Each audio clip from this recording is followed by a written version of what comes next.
Welcome, Ultras, Switchy Sisters, and Danonites alike to episode 38 of the weekly episodic gaming-adjacent livestream podcast show. This is Switch to Ultra, moving forward on Tuesday nights instead of Monday. I'm going to let you all know right now my computer has been suffering severe crashes at random that I cannot control, explain. If the stream stops in the middle, you will know why. But for now, I'm your co-parent, BHultra.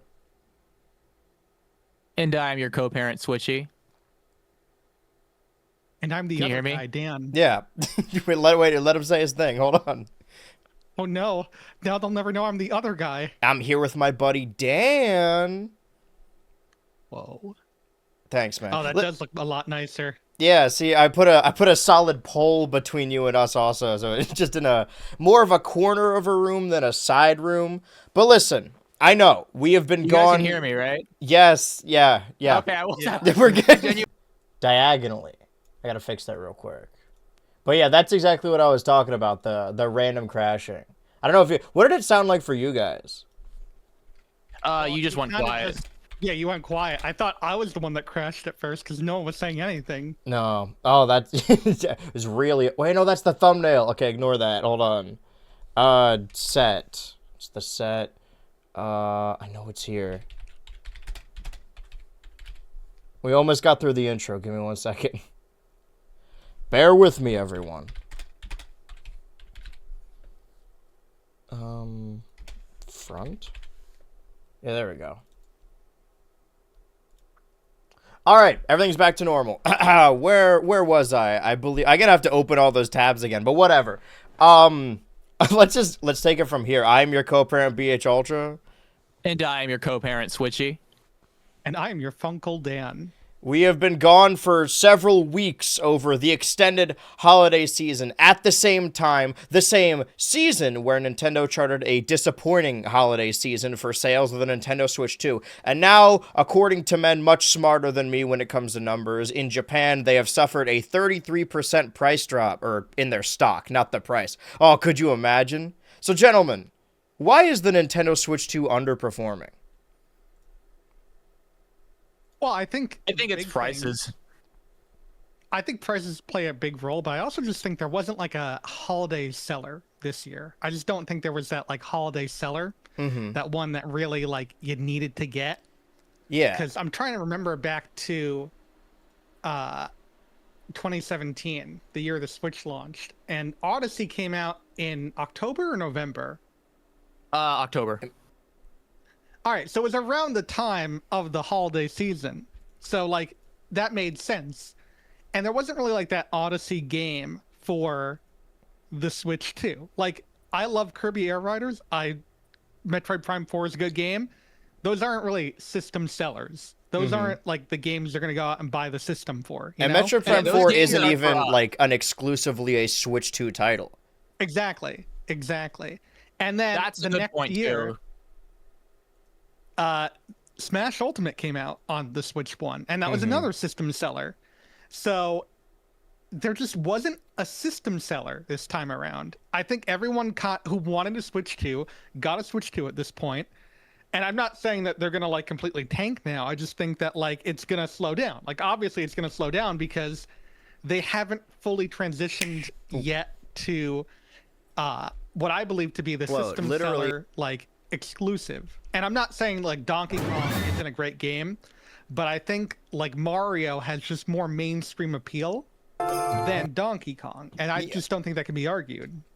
I think it's weirdly enough, I think part of the reason why it hasn't sold well, in my opinion, if we're making educated guesses here, is because, and I would never accuse Nintendo of being very pro-consumer when it comes to their decisions, but I think the reason the Switch sold so well is because it sort of had to hit the ground running, and it couldn't use the same infrastructure as the Wii U. Granted, a lot of the early Switch releases were like deluxe editions of Wii U games, and I guess we're seeing that parroted or mirrored with these Switch 2 editions. But I think that maybe because this isn't a bombastic like step, a fresh new thing from Nintendo, it is legitimately, for better or for worse, just a more powerful Switch. It is the Switch 2 that, and we've been over this before, that I think they view Switch 2 editions as like bigger deals than they are. Where I guess like the actual day launch, it was in early June, it came with Mario Kart World and Nintendo Switch 2 Welcome Tour, and then also GameCube for Nintendo Switch Online, and then the Switch 2 editions of Breath of the Wild and Tears of the Kingdom. And for the most part, I think, like, I really love Air Riders and Bonanza. I think personally that, like, they are worth buying a console for. It's because I really like those series already. But it seems like the games that ended up being the biggest, or maybe having a moment there, or maybe just like running out of goodwill, that none of them are exclusive like Switch 2 experiences per se. But I do think that the price is a big point of that. But is it still like, I'm not super well versed in this, is it still like expensive in Japan, or is that just like a tariff thing here? I forget. Like, is Mario Kart the equivalent of $80 there as well? I think it's a little bit different. Well, I mean, to be fair, this is news that I was reading, like back in when the Switch 2 was first coming out. I know that the Japanese yen is very weak right now, which in some ways is good, but in some ways is bad. Yeah. So I think in general, like the global economy is just not as good as it's been, in the past. I don't know how big of an effect that has. I think it probably does. Yeah. Especially because at least over here, I mean, people are very unhappy with how much the Switch costs, and I wouldn't be surprised if Nintendo kind of tries to alleviate that by making a lot of these new games Switch to, so I mean, like compatible with the Switch. I mean, Metroid, I think Metroid was probably both Switch and Switch 2 because they originally envisioned it as a Switch game, and it probably, I don't know, it would have felt bad to they make sort it of a promised Switch, that they Switch would 2 release game it on only. the Switch, and then they have to stick to that. Kind of like Breath of the Wild. Yeah, and the Wii U game. I think that might kind of influence some of their decision making. I was surprised that Tomodachi Life was available on the Switch. Maybe it's because I think that's a big part of the reason they do that is to kind of maintain favor with customers, because not a lot of people can get the Switch 2 yet, or it's just not grabbing people as much as it could yet. Right. Although I wouldn't be surprised, on the topic of Tomodachi Life, I wouldn't be surprised if they announce later on, before it launches, that there's going to be a quote Switch 2 version of that as well, with some stuff that is maybe it runs a little better, maybe there's a mouse option. I don't know. I could see that. I wouldn't be happening, surprised if even there's it is- some sort of mouse thing you can do. Do you think that would be released after the fact, or do you think it would be like Metroid and ZA, where it's the same day that they have the Switch? I think the same Because day. weirdly think same enough, day.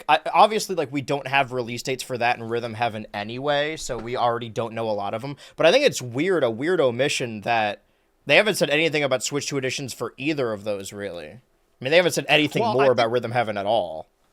Rhythm Heaven probably might just be the same on Switch 2 as it is on Switch. Maybe it just would run a little better, like a Mario Odyssey type deal, where it just looks better. I can't, because it just seems weird to have mini games that would be exclusive to the Switch 2 version, using the mouse or something. Rhythm Heaven doesn't seem like the kind of game that needs. I feel like it'd be a enhancement of the camera Switch 2. thing. They'd add camera functionality where you can physically move your arms around or something.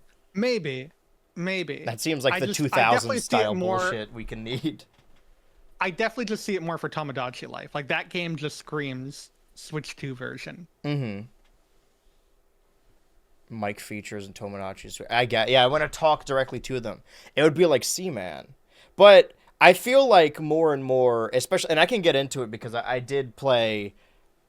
We had a sizable gap between the last episode and now. Obviously, that was late December, so I've been going over stuff that either was at the tail end of 2025 and early 2026. And ultimately, that's what this episode is to wrap up 25 and usher in 26. But it feels like, for the most part, with Switch 2 editions, there have been, I guess, the Mario Party one, even though that was the one that I didn't get to play at all, really, because of the weird structuring of it. Still not over that one. That one is the one that's most selling you an additional feature, like a peripheral, where it feels like all the other Switch 2 editions, maybe aside from Forgotten Land, which is honestly just additional DLC, is that they want to release these performance upgrades. They want them to run, and obviously they want to resell them on the Switch 2.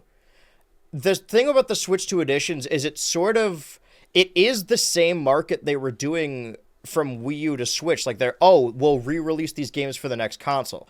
But the difference is people who were buying Hyrule Warriors or Mario Kart 8 or Pokken Deluxe on the Switch year 1 or year 2 are, and I'm sure there were some people double dipping, I was one of them, but they weren't people who already had the games on Wii U and they're like, oh, I want to play the new stuff. It was people who didn't own the games or own a Wii U that the Switch immediately, almost immediately outsold the Wii U just within its first year. So they were releasing these games. They're like, oh man, we just worked on these games. Let's just re-release them at a full price and add a little bit of content. But I feel like that doesn't really work for the Switch 2 because the Switch 1 sold so well. So you're not selling it to new customers.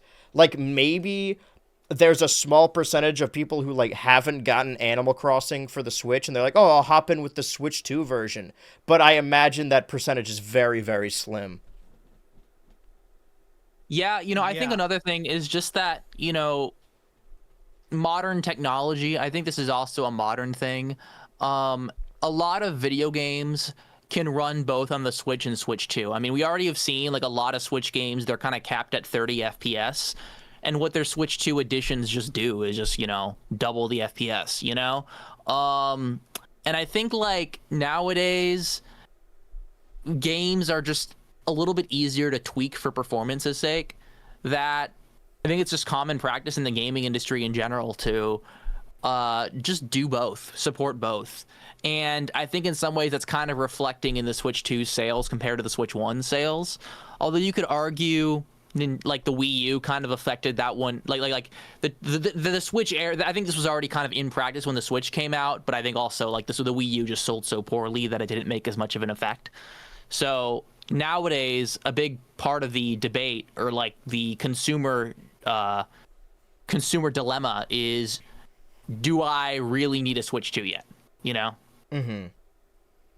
Because like, I mean, we're not here to go to bat for Nintendo, nor are we like dooming about like, oh man, it's over. Because I do think it is an entirely different vibe from what we're comparing it as to like the Wii U era.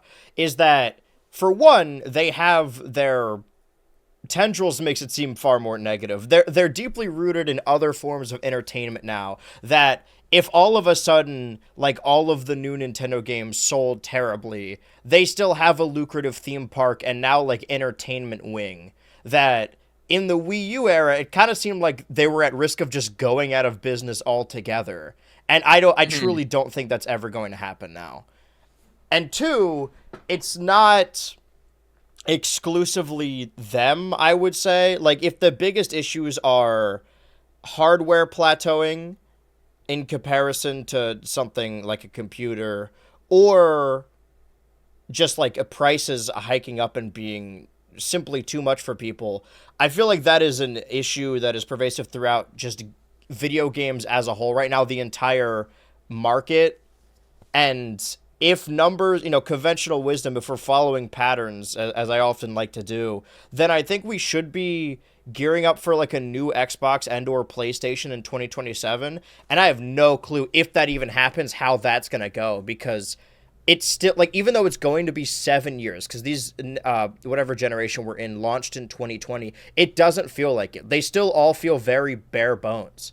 Like for the average person, It's like an crazy Xbox how, Series like- X, a PlayStation 5, a Switch 2, they're not like, it's a tough sell. There's a handful of games that are really fantastic games, but not enough where it's like, oh, this library is incredible. Granted, the idea I hope with a Nintendo Switch is that as they slowly drip feed all of their older Nintendo games, and eventually they have to keep adding more and more consoles or upgrades to their Switch Online infrastructure, that eventually the Switch 2 will just be the perfect console for all of the games they've ever made. But that's like an eventuality. That's just like, oh, eventually we'll get to that down the line. We still haven't had we've got a decent amount of Nintendo 64 games, but there's still a substantial amount that we're missing. Yeah, they're weirdly. I've never liked how kind of how much they hog old games. You know what I mean? I mean, it is a good Yeah, I deal, like mean- for, was it 60 a year or 80 a year, depending on like the family thing or the expansion pass. Access to all the games that you have, I think, is worth it. But that's the argument. I guess this is the perfect transition into what I experienced with the Animal Crossing New Horizons Switch 2 edition, is that the argument really depends on how tech savvy you are or what you're willing to do. Because, like, in an argument of these retro games, they're never going to be a better deal than, like, oh, you could just emulate them off your computer, which is totally fine. Like, that's completely within your right to do. And honestly, if you want to do it and you can't afford Nintendo Switch Online, nor do you want to buy it, that's fine. It's a fantasy crime. Do whatever you want. Yeah. But I feel like that shouldn't really come into argument when we're saying, like, what the company itself should do.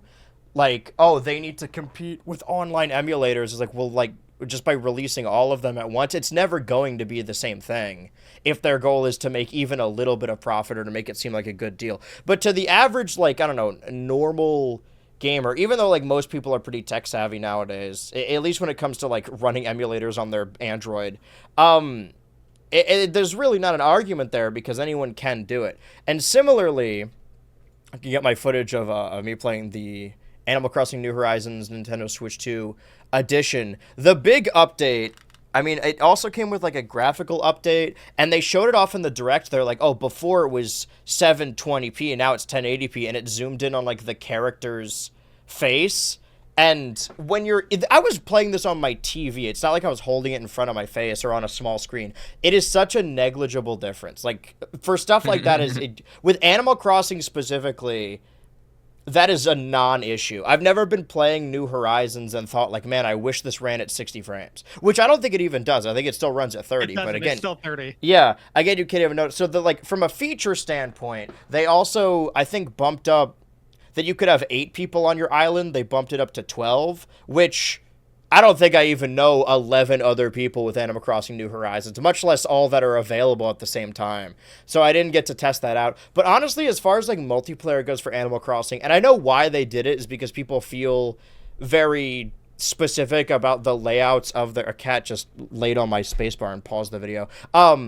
They feel very specific about the layout of their town, and they don't want anyone to mess with it. But I always was disappointed by the online features of Animal Crossing New Horizons, that if someone's visiting your island like a friend, not only can they not move anything, but you can't move anything. So all you can do is show them around and talk to villagers, which if you give someone your dream code, they could just do that anyway. So for me, Yeah. I wouldn't call it a selling point per se, but the new feature they added with the Switch 2 edition is there is now a giant hotel on the left side of the island. And sort of like the Happy Home Designer games, you are tasked with... they give you a theme, and they give you access to every item in the game, which I've wanted for so long. Like, I've wanted... When it comes to, like, a creation suite like this, like in Minecraft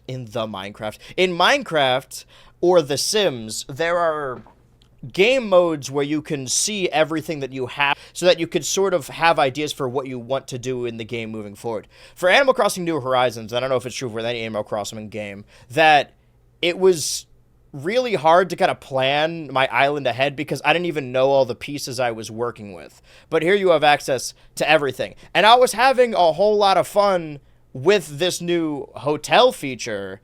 But then I decorated like 2 or 3 hotels, and then I went back to go do another one, and they said like, oh, there's no more rooms. Come back tomorrow and there'll be more rooms. So I think you can only do like 2 or 3 a day. Maybe it scales upwards, but it didn't for me. It was only ever like 2 or 3. And similar to the emulation thing, right? Like bending the rules. When we say that, we all know that you can just jump ahead in Animal Crossing anyway. Like, there are exploits to move the timer forward. It's not that hard. A child could figure that out. But if that is the case, why not just make it so that you can customize as many hotel rooms as you want? It's from like a grinding standpoint that you get specific tickets that you can exchange for new items, but you could just buy the new items with bells anyway. So what I'm getting at is that I did very little of this new hotel because I only had... I mean, it came out on Thursday, so I did the amount that I was allotted. And everything other than that is more or less the same. Sometimes other villagers or other islanders, residents, will show up to the hotel, but maybe I wasn't looking hard enough, but I didn't see them again. So I think it's more like... It's less of like, oh, they live at the hotel now, so you have additional campers on your island. I think it's more that it's sort of like when you get a tent set up and somebody's visiting for a little bit. Yeah, it's more like that, I think. Yeah. So, have either of you tried the Switch 2 edition of Animal Crossing New Horizons? I haven't been able to. I've been out of town. But I plan to. I plan to play it. Did we talk about New Horizons that much? Because like that had its entire like wave throughout 2020.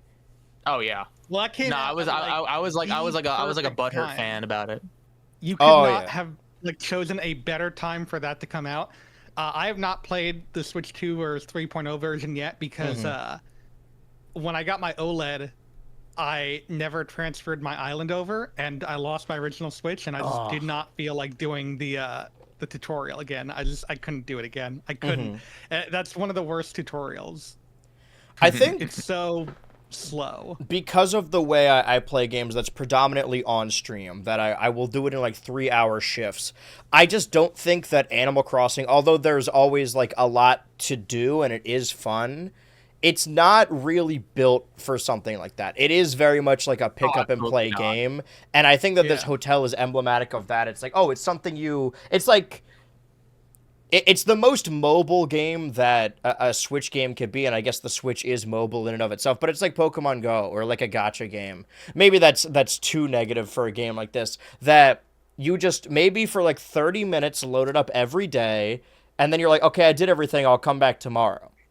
It's not one, and I imagine, like, maybe, I don't know if this is just New Horizons, but I haven't played a lot of other Animal Crossing games substantially. I wouldn't know, but I think that just is the name of the game, that you pick it up a little bit each day. Yeah, I mean, it goes down to the fact that there's only so much you can do every day. I mean, that's kind of similar to how gacha games are, in which you get your daily like unwrap or unbox or whatever, or especially if you're playing the free version. In fact, I remember like when Animal Crossing New Horizons first came out, one of the big things that limited you from doing what you want was actually the availability of like the daily resources you get. Like, you can only get so much stone in a day. I actually remember my friends and we would like go to each other's islands and steal each other's rocks, basically, so we could craft shit. Because we didn't want to time travel or whatever, but we also still kind of wanted to play within the rules of the game and kind of move forward. Yeah. I mean, really, you can't. I don't feel like you can really stream Animal Crossing, at least not for extended periods of time, unless you're like spending a day like pimping out your island, frankly. Well, like, I always stream, because throughout 24 leading into 25, ahead of the release of the Switch 2 and also us starting the show, this is the earliest we've ever been, because we started it in late March, I think. So we're going to catch up with ourselves eventually. That's crazy to think about.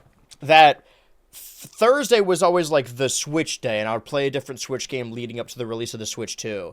And then after that, Thursday was just like the Switch 2 day. And after the launch of the console, but before Bonanza came out, every week I would just like, okay, I only have like 6 games that are exclusive to the Switch 2. I'll just play each of these for like 30 minutes each stream.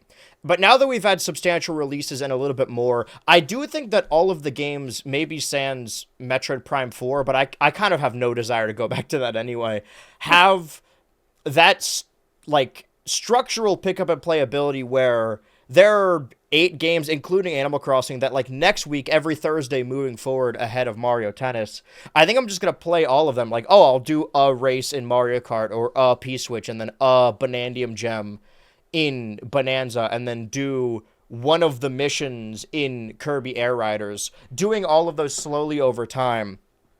Because, I mean, just from a personal standpoint, I was stressed out, and still am, honestly, but I feel like I'm past it now, past that wave, where as soon as I got an internet platform, I was like, okay, I know that these things don't last, so I need to make the most of it. I need to optimize my time right now and do everything now until like it goes up in smoke or whatever. So every game I started, I was like, I need to beat this, I need to 100% this immediately.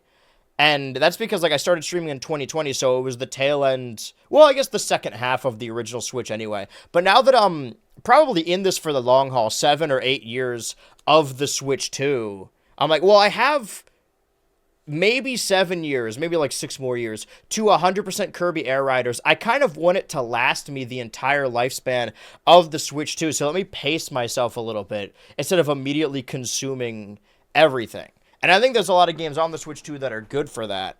But as far as major releases go, I actually don't know if it was still on a Thursday, if we're sticking to that Thursday theory.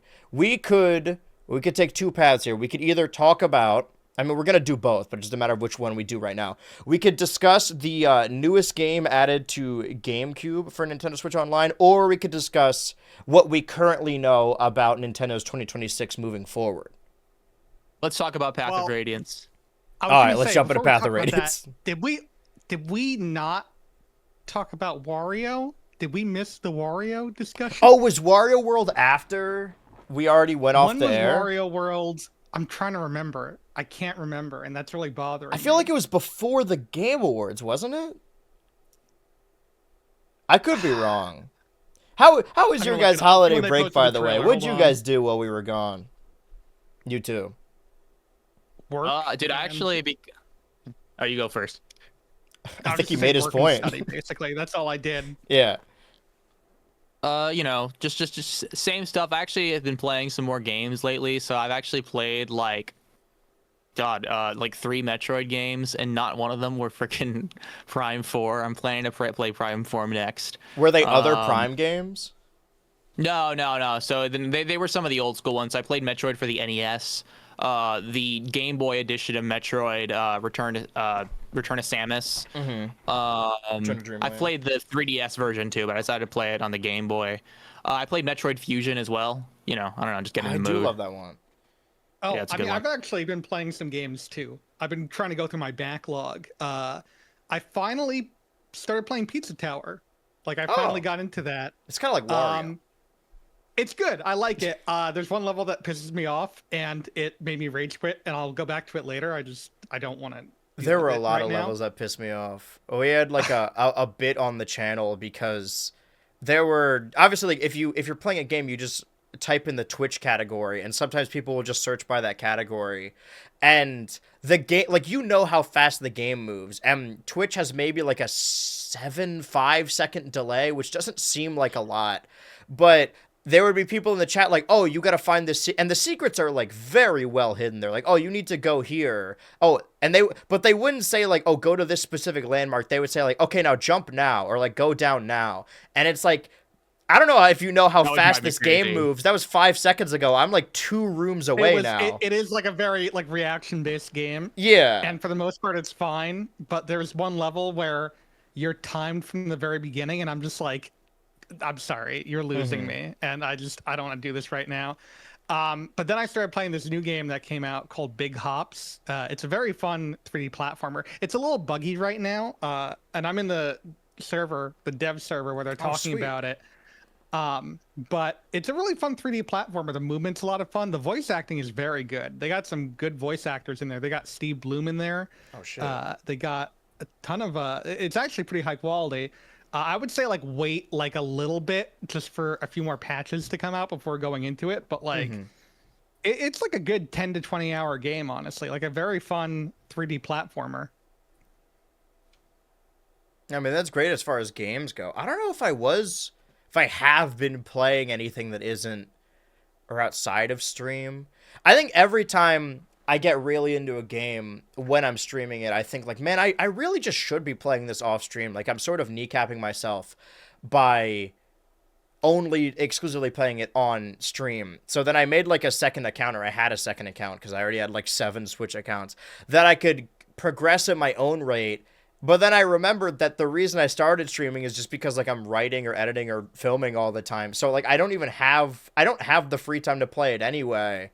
And it's really funny in comparison the way I was moving last year when it came to Bonanza and Pokemon ZA, that I'm like, I need to do this now. I don't want to be spoiled on any of the new megas or any of the stuff like that. Whereas like I think I played the ZA DLC once or twice, maybe like over 4 hours in total on top of just like playing the actual game.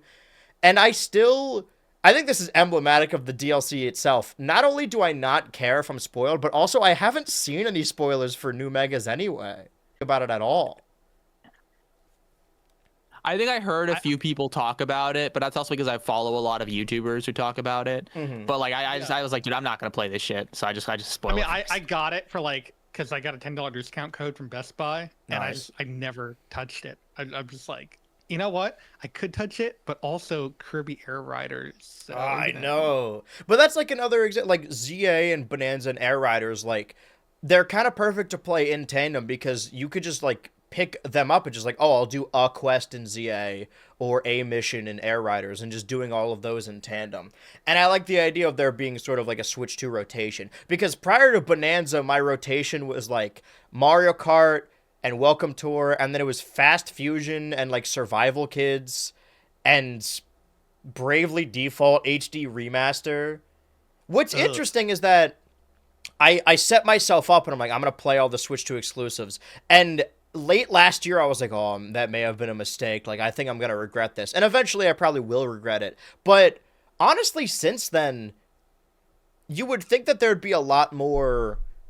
Slop is sort of a deplorative, but just like non-Nintendo games that would be on the Switch 2. But aside from the launch itself and then eventually Duskbloods later this year, maybe. As far as exclusives go, it is just Nintendo. Like, since Metroid Prime 4 is released, which isn't even a Switch 2 exclusive. So let's say since Kirby Air Riders released, there hasn't been a new Switch 2 game other than this Animal Crossing Switch 2 edition anyway. Whereas on the Switch, like, as soon as it came out, there was just a bunch of bullshit on the eShop. Yeah. But I guess a lot of these games, if I'm categorizing them as exclusives, I imagine most of them are on other platforms, whether it be like the App Store or Steam. But as far as like the reason we were gone for the period we were is after the holiday season, the week after was Super MagFest 2026. And I made a video about it. I've gone to MagFest every year since I was like 12 or 13 or something. It's always a big laugh, a big fun. I wasn't there. Well, there wasn't one in January of 2021. One, because there was a deadly pandemic going around. And two, I mean, this isn't why it was shut down, but could you imagine being in DC in January? Because it was like the same week it would have been. And you would have to explain to like the guards why you were in DC. It's like, I promise I'm just here for a gaming convention. It's been 5 years. Well, there have been moments like that because it's just like a normal hotel. There was one year where there was a couple that was getting married there, like they were having their wedding there. And at first you would think like, oh, that's sweet. Like they really love the convention. But I don't think they knew about the convention. So there was people in like tuxes and dresses, but then there was also, you know, people in cosplay and like furries walking around them. And they just looked so Are you sure they weren't lost. there for the Minions movie? Oh, I think that was way after anyway, if that was the second Minions movie. I was thinking about this. Okay, so part of MagFest, we got to do our tournaments that now we've been doing for 4 years, that I like the idea of doing a different event at different conventions. Perhaps we should talk about this off stream or just get ideas going, because last year I didn't really go to anything other than MagFest. One, due to finances, and two, an airplane exploded in the sky, and I got really anxious about it. Sorry, there's a cat in front of me.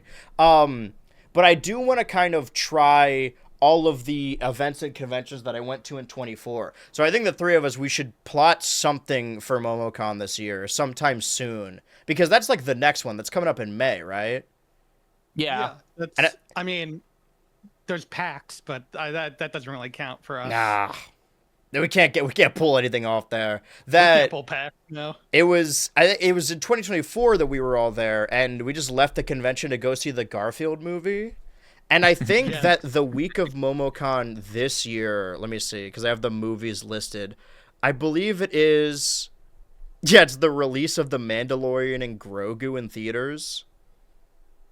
Something to think about. God. If we just want to abandon and see Grogu on the big screen. I've said this in Star Wars videos, and I'm sure I'll talk about it more towards May when I'm working on another Star Wars video, that it's crazy that there's going to be a new Star Wars film in theaters the first time since 2019, and I just feel nothing. Just absolute apathy. Yeah. Because I love Star Wars, but it doesn't feel like a real movie. It feels like a Disney Plus special. Yeah. I can't be excited anymore. I don't know. You know, I'm just exhausted. Mm-hmm. I'm just exhausted.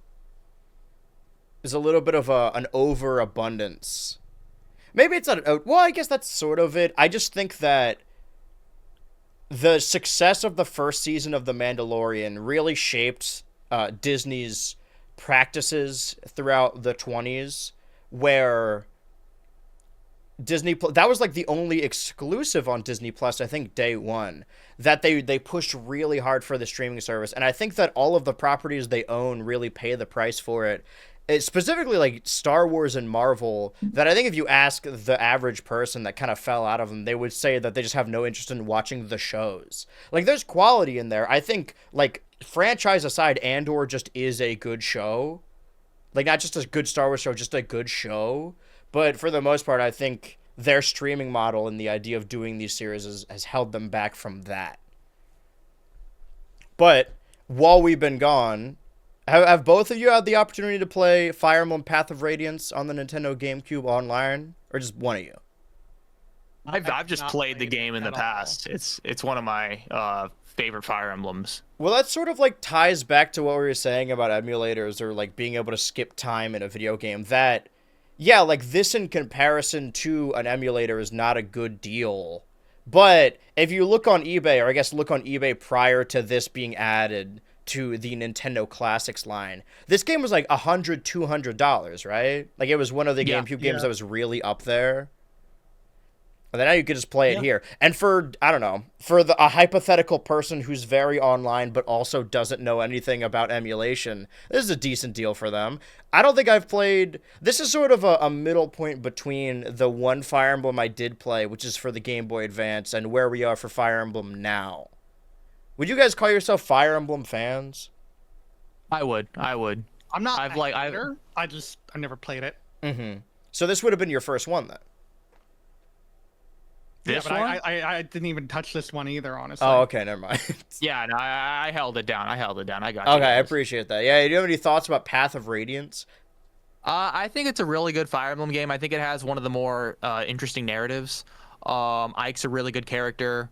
I like its mechanics too. I feel like it's a good mix of, old school Fire Emblem, but it also, it works for new. It's inviting to like new fans as well, I think, compared to a lot of other games. Like I feel like someone who got into the game series through like some of the newer games would probably enjoy it in a way that they might struggle to with some of the other games. Yeah, the world's really good. I feel like, yeah, Ike's also a really unique protagonist. The voice acting's terrible in a likable way. Yeah, I don't know. I think that's what Fire Emblem's glad it's- missing. I think it really fell off when the this voice ever acting released in got the good. West? Yeah, it was. Okay, I wasn't sure. So this isn't which one like a of those big games, win. It's just good Okay. to see the games like these coming out. This is right before the big boom, because the 3DS one was the one that really revitalized it, right? Yeah, I mean, I wouldn't say right before, because this game probably had to have come out like maybe 2002 to 2005. Right. I forget. I think it's 2005. Actually. Well, So how many it's not games were like, between? It was just like another Wii Ike game? one- Path of 3DS? Radiance, and there was Radiant Dawn, then there was I think after that it was the Shadow Dragon remake plus the Shadow Dragon sequel remake, which only came out in Japan. So I mean, there were a few games in between, but yeah, I guess it's just like I wouldn't say right before, but I kind of get what you mean when you say that. Then Mm-hmm. I love the CG cutscenes. Are these in the movie? Or these in the game? yeah, there are a few. They're not like that many, but it's about as much as it's like a typical amount of pre-rendered cutscenes you'd see in a video game at this time. It Yeah. actually aged pretty well, all things considered. Like it doesn't. Yeah, no, look I think terrible. Mordecai killing. Yeah. I guess one thing I don't like about this game compared to a lot of other Fire Emblems is I think the combat scenes themselves, like the in-game combat, gets a little bit samey. Though honestly, that's a problem with a lot of Fire Emblem games. But you turn off animations, I think the game is so much fun. Wait, so because these look kind of like these are kind of sick animations. No, they Oh, are. say They that are. I again. think it's just that they're a little slow. I get it. They're a little slow. So when there's a lot, when you're seeing like 100. I guess if Like you've seen 100 them already hundreds of times, they get get derivative old. I as you're feel like- watching. One thing they do in the later games is that they're a little more speedy with the animations, and I think also they're a little more expressive. Like in the GBA games, they're a little more expressive. It's still good though. I mean, that's just more of a nitpick than anything. What's the ratio of Yeah. cutscenes to gameplay in this game compared to modern Fire Emblem games? Probably about the same. No, I wouldn't say about the same, because modern Fire Emblem games, you usually will play a chapter and there's like some housekeeping you do with all your little like bits and bops and like side quests and shit. Old school Fire Emblem, it's really just a continuous story. You don't like have a freely explorable map, although some games you did have that in Sacred Stones. But this one, like, you usually just go between chapter to chapter, and there's still support conversations and stuff like that, but they're all accessed from the same place. There's not really an overworld. It's just you just kind of like have like your own supply thing, and yeah. I guess that's the difference of what we just saw, is like a scene like this where there's just character PNGs and then text appears in front of them as opposed to like a fully rendered cutscene. But there is sort of the charm of like the limited animations. The Twitch chat was referencing Ike in the context of Smash Bros. That most people just know him as Smash Bros. That's how I feel about the Black Knight. I don't know anything about the Black Knight, but I remember in Smash speculation when everyone was talking about him being an Echo Fighter or just its own character altogether because his assist trophy was not there. Or no, he was missing from the background of a stage. And really any character that gets brought up in the context of Smash, I'm like, yeah, that's cool. As far as Fire Emblem characters go, I would love a heavy with a big sword. Granted, that is that era right now because I'm still currently... I think what I said before is that, and what I do most years is that fully be the conclusion to that saga, the second Fighter's Pass. So I've been very deeply rooted, whether it's writing or editing, in the era of 2020 and 2021. And I thought before when I did the previous year, I was like, oh, I'll just release like smaller videos leading up to that. But I think that it would be better suited if I just like wait, and then that one will hopefully have a bigger impact when it's done and when it comes out. Because I don't know, I do think potentially there's maybe an overabundance, because that was the same thing I was saying earlier, that because I was so worried about running out of time, I thought like, oh, I need to do all of these videos now. Like, I need to get them done while I still have time. But now that I'm sort of like, I don't know if over the hump isn't the right term, but like, I'm through it now where I think like this is probably, maybe not for the long haul, but just for like a while longer. I'm like, I could probably pace myself a little bit more and hopefully not strain myself as much with work and just release them when they're done. I think that one will hopefully be around the time that the Inkling Smash Ball reveal happened in like early March, ideally, so I can get other stuff done as well. We're gonna keep doing this show also. I forgot why I brought that up. Oh yeah, because of the Black Knight. There was no context of that. I've just been very deeply set in the 2020 and 2021 era. We want to talk about that for a second because I do have, I don't know which one of these files I got to open. Let me check over here. Everything sort of got scattered around. That what we can do, since we are both wrapping up 2025 and moving into 2026, this was my completed tier list of 2025. I did that like on New Year's and I released it. I have since gotten the Oscars shortlist, and there were about 28 or 27 movies that are nominated that I hadn't watched that I'm trying to finish before the Oscars actually happened. So I watched Song Sung Blue, and in a hypothetical where I'm still updating this tier list, I would put it wherever Deep Breath is. Do you guys know anything about Song Sung Blue? Oh, I guess I'll put it here. No. It's a remake of a documentary, but it's like played by Hugh Jackman. I said this in context of Deep Breath or whatever it's called early last year. It feels like the end of Chicken Little, where they're retelling the story but with action stars. Like, it's just a yassified version, and I don't understand that.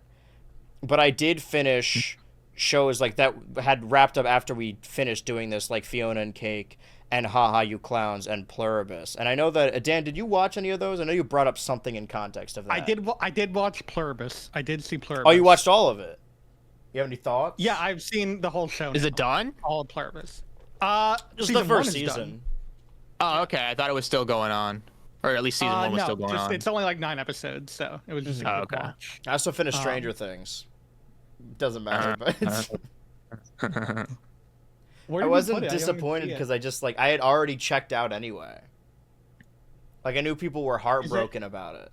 And I just it's MD. House MD? No, I'm saying I couldn't see where it was on the thing.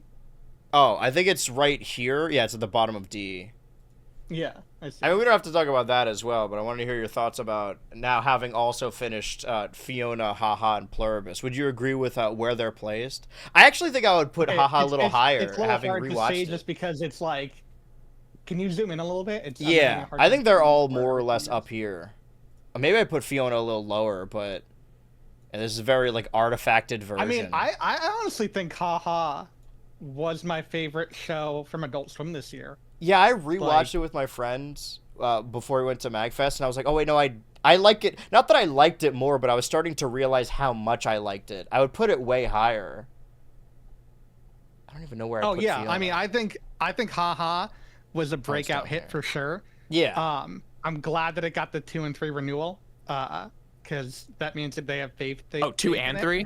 And yeah, it got season 2 and 3, which is like Well, like it got great. popular online, and I feel like It most did. adults It got really because there was. I remember this specific time it got popular online because someone was like making fun of it.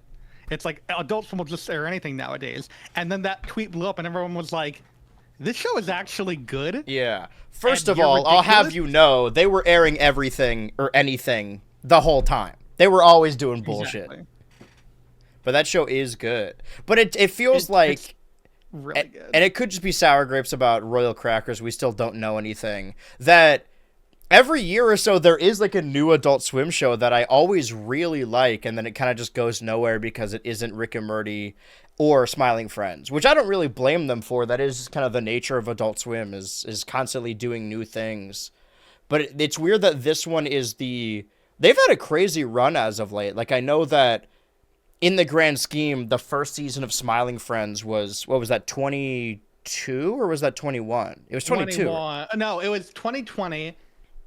Is when the pilot came out. Then nothing Yes. 2021, and then 2022 January. Yeah, it was like huge in 22 and has sort of carried that ever since. There was a little less about the most recent season, but it wasn't out of negativity. It was just like, I don't know, placement maybe. I think it actually got a little more hype than season 2. Personally, I could be wrong. I feel like I see where you're coming from. I feel like more people were talking about season 3 than season 2. I don't know. I feel like Gwimbly kind of just like completely tanks Well, everything. Gwimbly is different just because that was like the sneak peek. Like, here you go. This is a really good episode. Right. And that aired like different from everything else. It's also weird. I've never seen them do this before.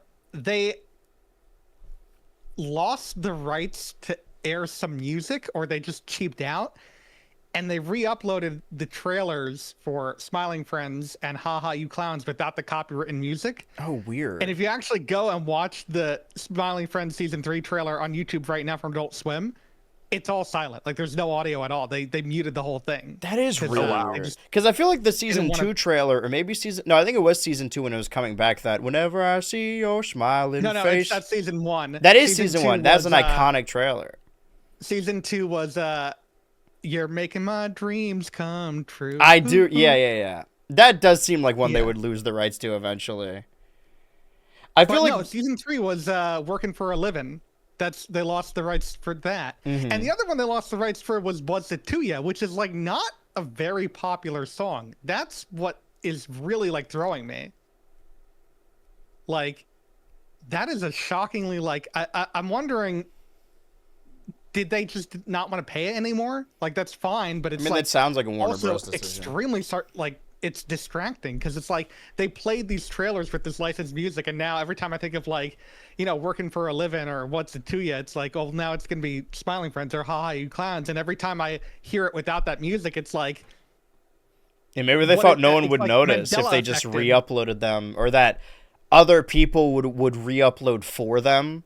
That's what I'm dealing with right now. That I don't know if you guys heard that a video I made from like December 2021, so almost 5 years musical ago. videos, right? Yeah, the your first musical musical video. video, right? It's going to. They warned me ahead of time that it's going to get a copyright strike. I didn't even know that they did that. that's So when I was crazy. posting about it, I'm just like, hey, watch the video while you can. Also, just like download it and re-upload it if you want to. Because, maybe other people will re-upload it and they won't get blocked. I don't know. Because, like, for me, it'll be on the Patreon anyway. So it's frustrating, but at least I have contingencies. I will say over the past month, I have gotten a few like weird things from YouTube about how like I've some of my older videos from like 2016 2017 can no longer be monetized because I think one of them I had like Spanish Flea as background music for a little bit. It's like, Oh no, fuck! you can't I think do I've used that. Spanish Flea in a video Um, before. I feel like there are some And, videos that are dormant until someone watches them, because I had an unlisted or privated video of like me watching Microsoft's E3 from 2021, and I watched it for the Smash video, and then the next day I'm like, hey, they said like, hey, this is blocked in these territories. And I'm like, this is a privated video and only I watched it, so it probably like set off some like it's a video that people can't watch anyway. It was really Yeah, strange. I think that's what happens. I think they kind of like if a dormant video kind of like gets attention, I think maybe some sort of, I don't know, algorithmic thing, server thing kind of rescans the video for copyrighted material. Because I've Yeah. had that happen too, where like a video like gets a copyright kind of claim a while, like months after it gets out. So I think that's the kind of thing they occasionally do. I think from like a not an insecure standpoint, but I don't want to be the metaphor of the crab pulling down other crabs, you know, into the boiling pot. But it is a little comforting that over the last couple months, I've just been doing really bad on YouTube. Like not from like a monetary standpoint, just like numerically. And we've had this discussion before on the show that a lot of creators will get bogged up in, instead of looking inward, they'll like blame everything out, like outwardly sources, like, oh man, it's the algorithm, it's not me, it's like some people didn't watch the video because they weren't shown it, when often, you know, or maybe not often, but you know, sometimes people just don't want to watch a video. And I was not enough to like stop, but I'm like, okay, well, I'm just gonna keep going. I want to make videos anyway. But then over the last month or so, I've heard more stuff about like other bigger channels suffering the same thing, that apparently YouTube, something in like either injecting AI to the algorithm or trying to prioritize shorts so they show less videos, something like that. I don't know, but it doesn't actually take anything into account when it comes to making videos. But from like a completely selfish standpoint, I did feel a little better that at least everyone is doing kind of bad. And I know that's sort of like a bad mindset to have, but it's the same thing of like, if you're broke when the economy is shit, it's like, well, at least I'm not the only one, you know, like there's a little bit of solidarity here. Yeah. I don't think there's anything wrong with feeling that way, because like, I don't know, you know, it shows that like at the very least, like you don't think you're doing anything like particularly like crazy or wrong, you know what I mean? I don't know.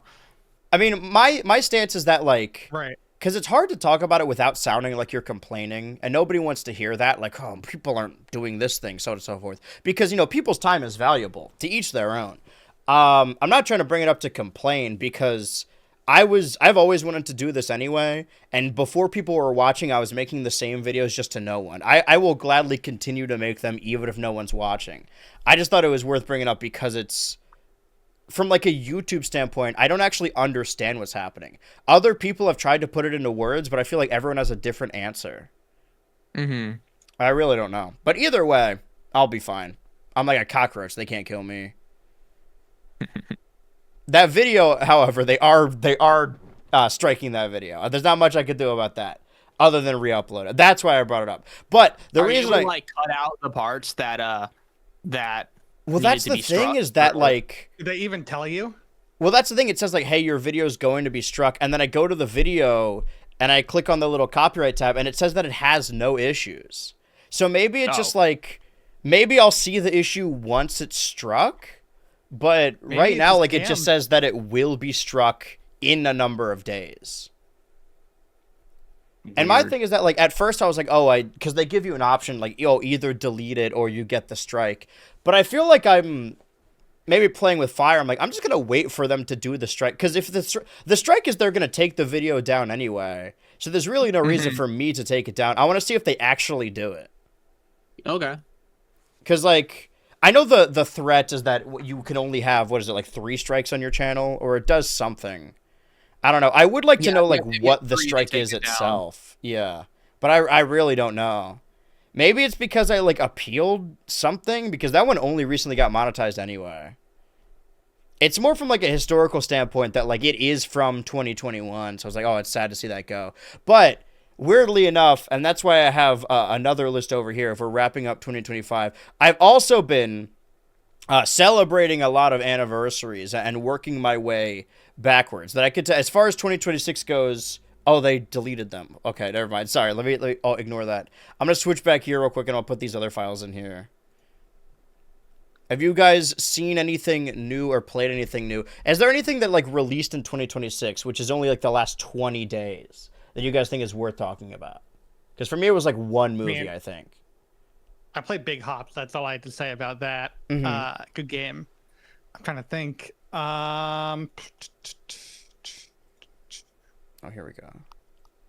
what came out like in the last 20 I days? know, right? That's where the tough, I guess, aspect of that is like what was literally the last couple days. It's only been 2 weeks. We're already getting ahead of stuff. I guess like that. Oh, I should maybe rank that Animal Crossing thing. Anyway, for whatever reason, the tier list thing shut down, or not shut down, but it just wasn't working. I thought it'd be better to have my own Photoshop document. All I'm getting at is that I saw can I not do this now? 28 Years Later, The Bone Temple. That is the full title of the film. It is the sequel to 28 Years Later. And the opinion is sort of the same I had for Wicked Part 1 before seeing Part 2, even though I really liked Wicked Part 1, is that this movie, or maybe like Dune Part 2 is a more apt comparison, that I really like a lot of what they do in this movie, but it's the middle of a trilogy that probably didn't need to be a trilogy. Like, the fact that this movie is kind of cool makes me just dislike the first one more. Not the first 28 days later, but like 28 years later. And similarly, I told you guys about this in the chat, that same day I saw 28 Years Later, The Bone Temple, I then, right after, went to go see the re-release of Lord of the Rings Fellowship of the Ring. Because I had watched those movies before, like back in 22, but I'd watch them on like the couch, watching them on the TV, and those are very firmly, they are like theatrical experiences. And I still haven't seen the new Avatar because I don't want to see it in like a normal theater or like see it at home. Like, I really don't get it. I don't know if we talked about this because if I started watching them after we went off the show, but like I watched the second Avatar movie and also rewatched the first one, and I just don't get it. There's a lot of people who really like film who I respect their opinions, and like I felt the same way about Mission Impossible until I watched them. I'm like, oh, these are just dumb action movies. And then I watched them, I'm like, oh my god, this is fantastic. I don't understand the Avatar hype at all. Like the James Cameron Avatar. A lot of the Avatar hype is just the visuals. Like, I Sure, don't think yeah. you can argue that the visuals look fantastic.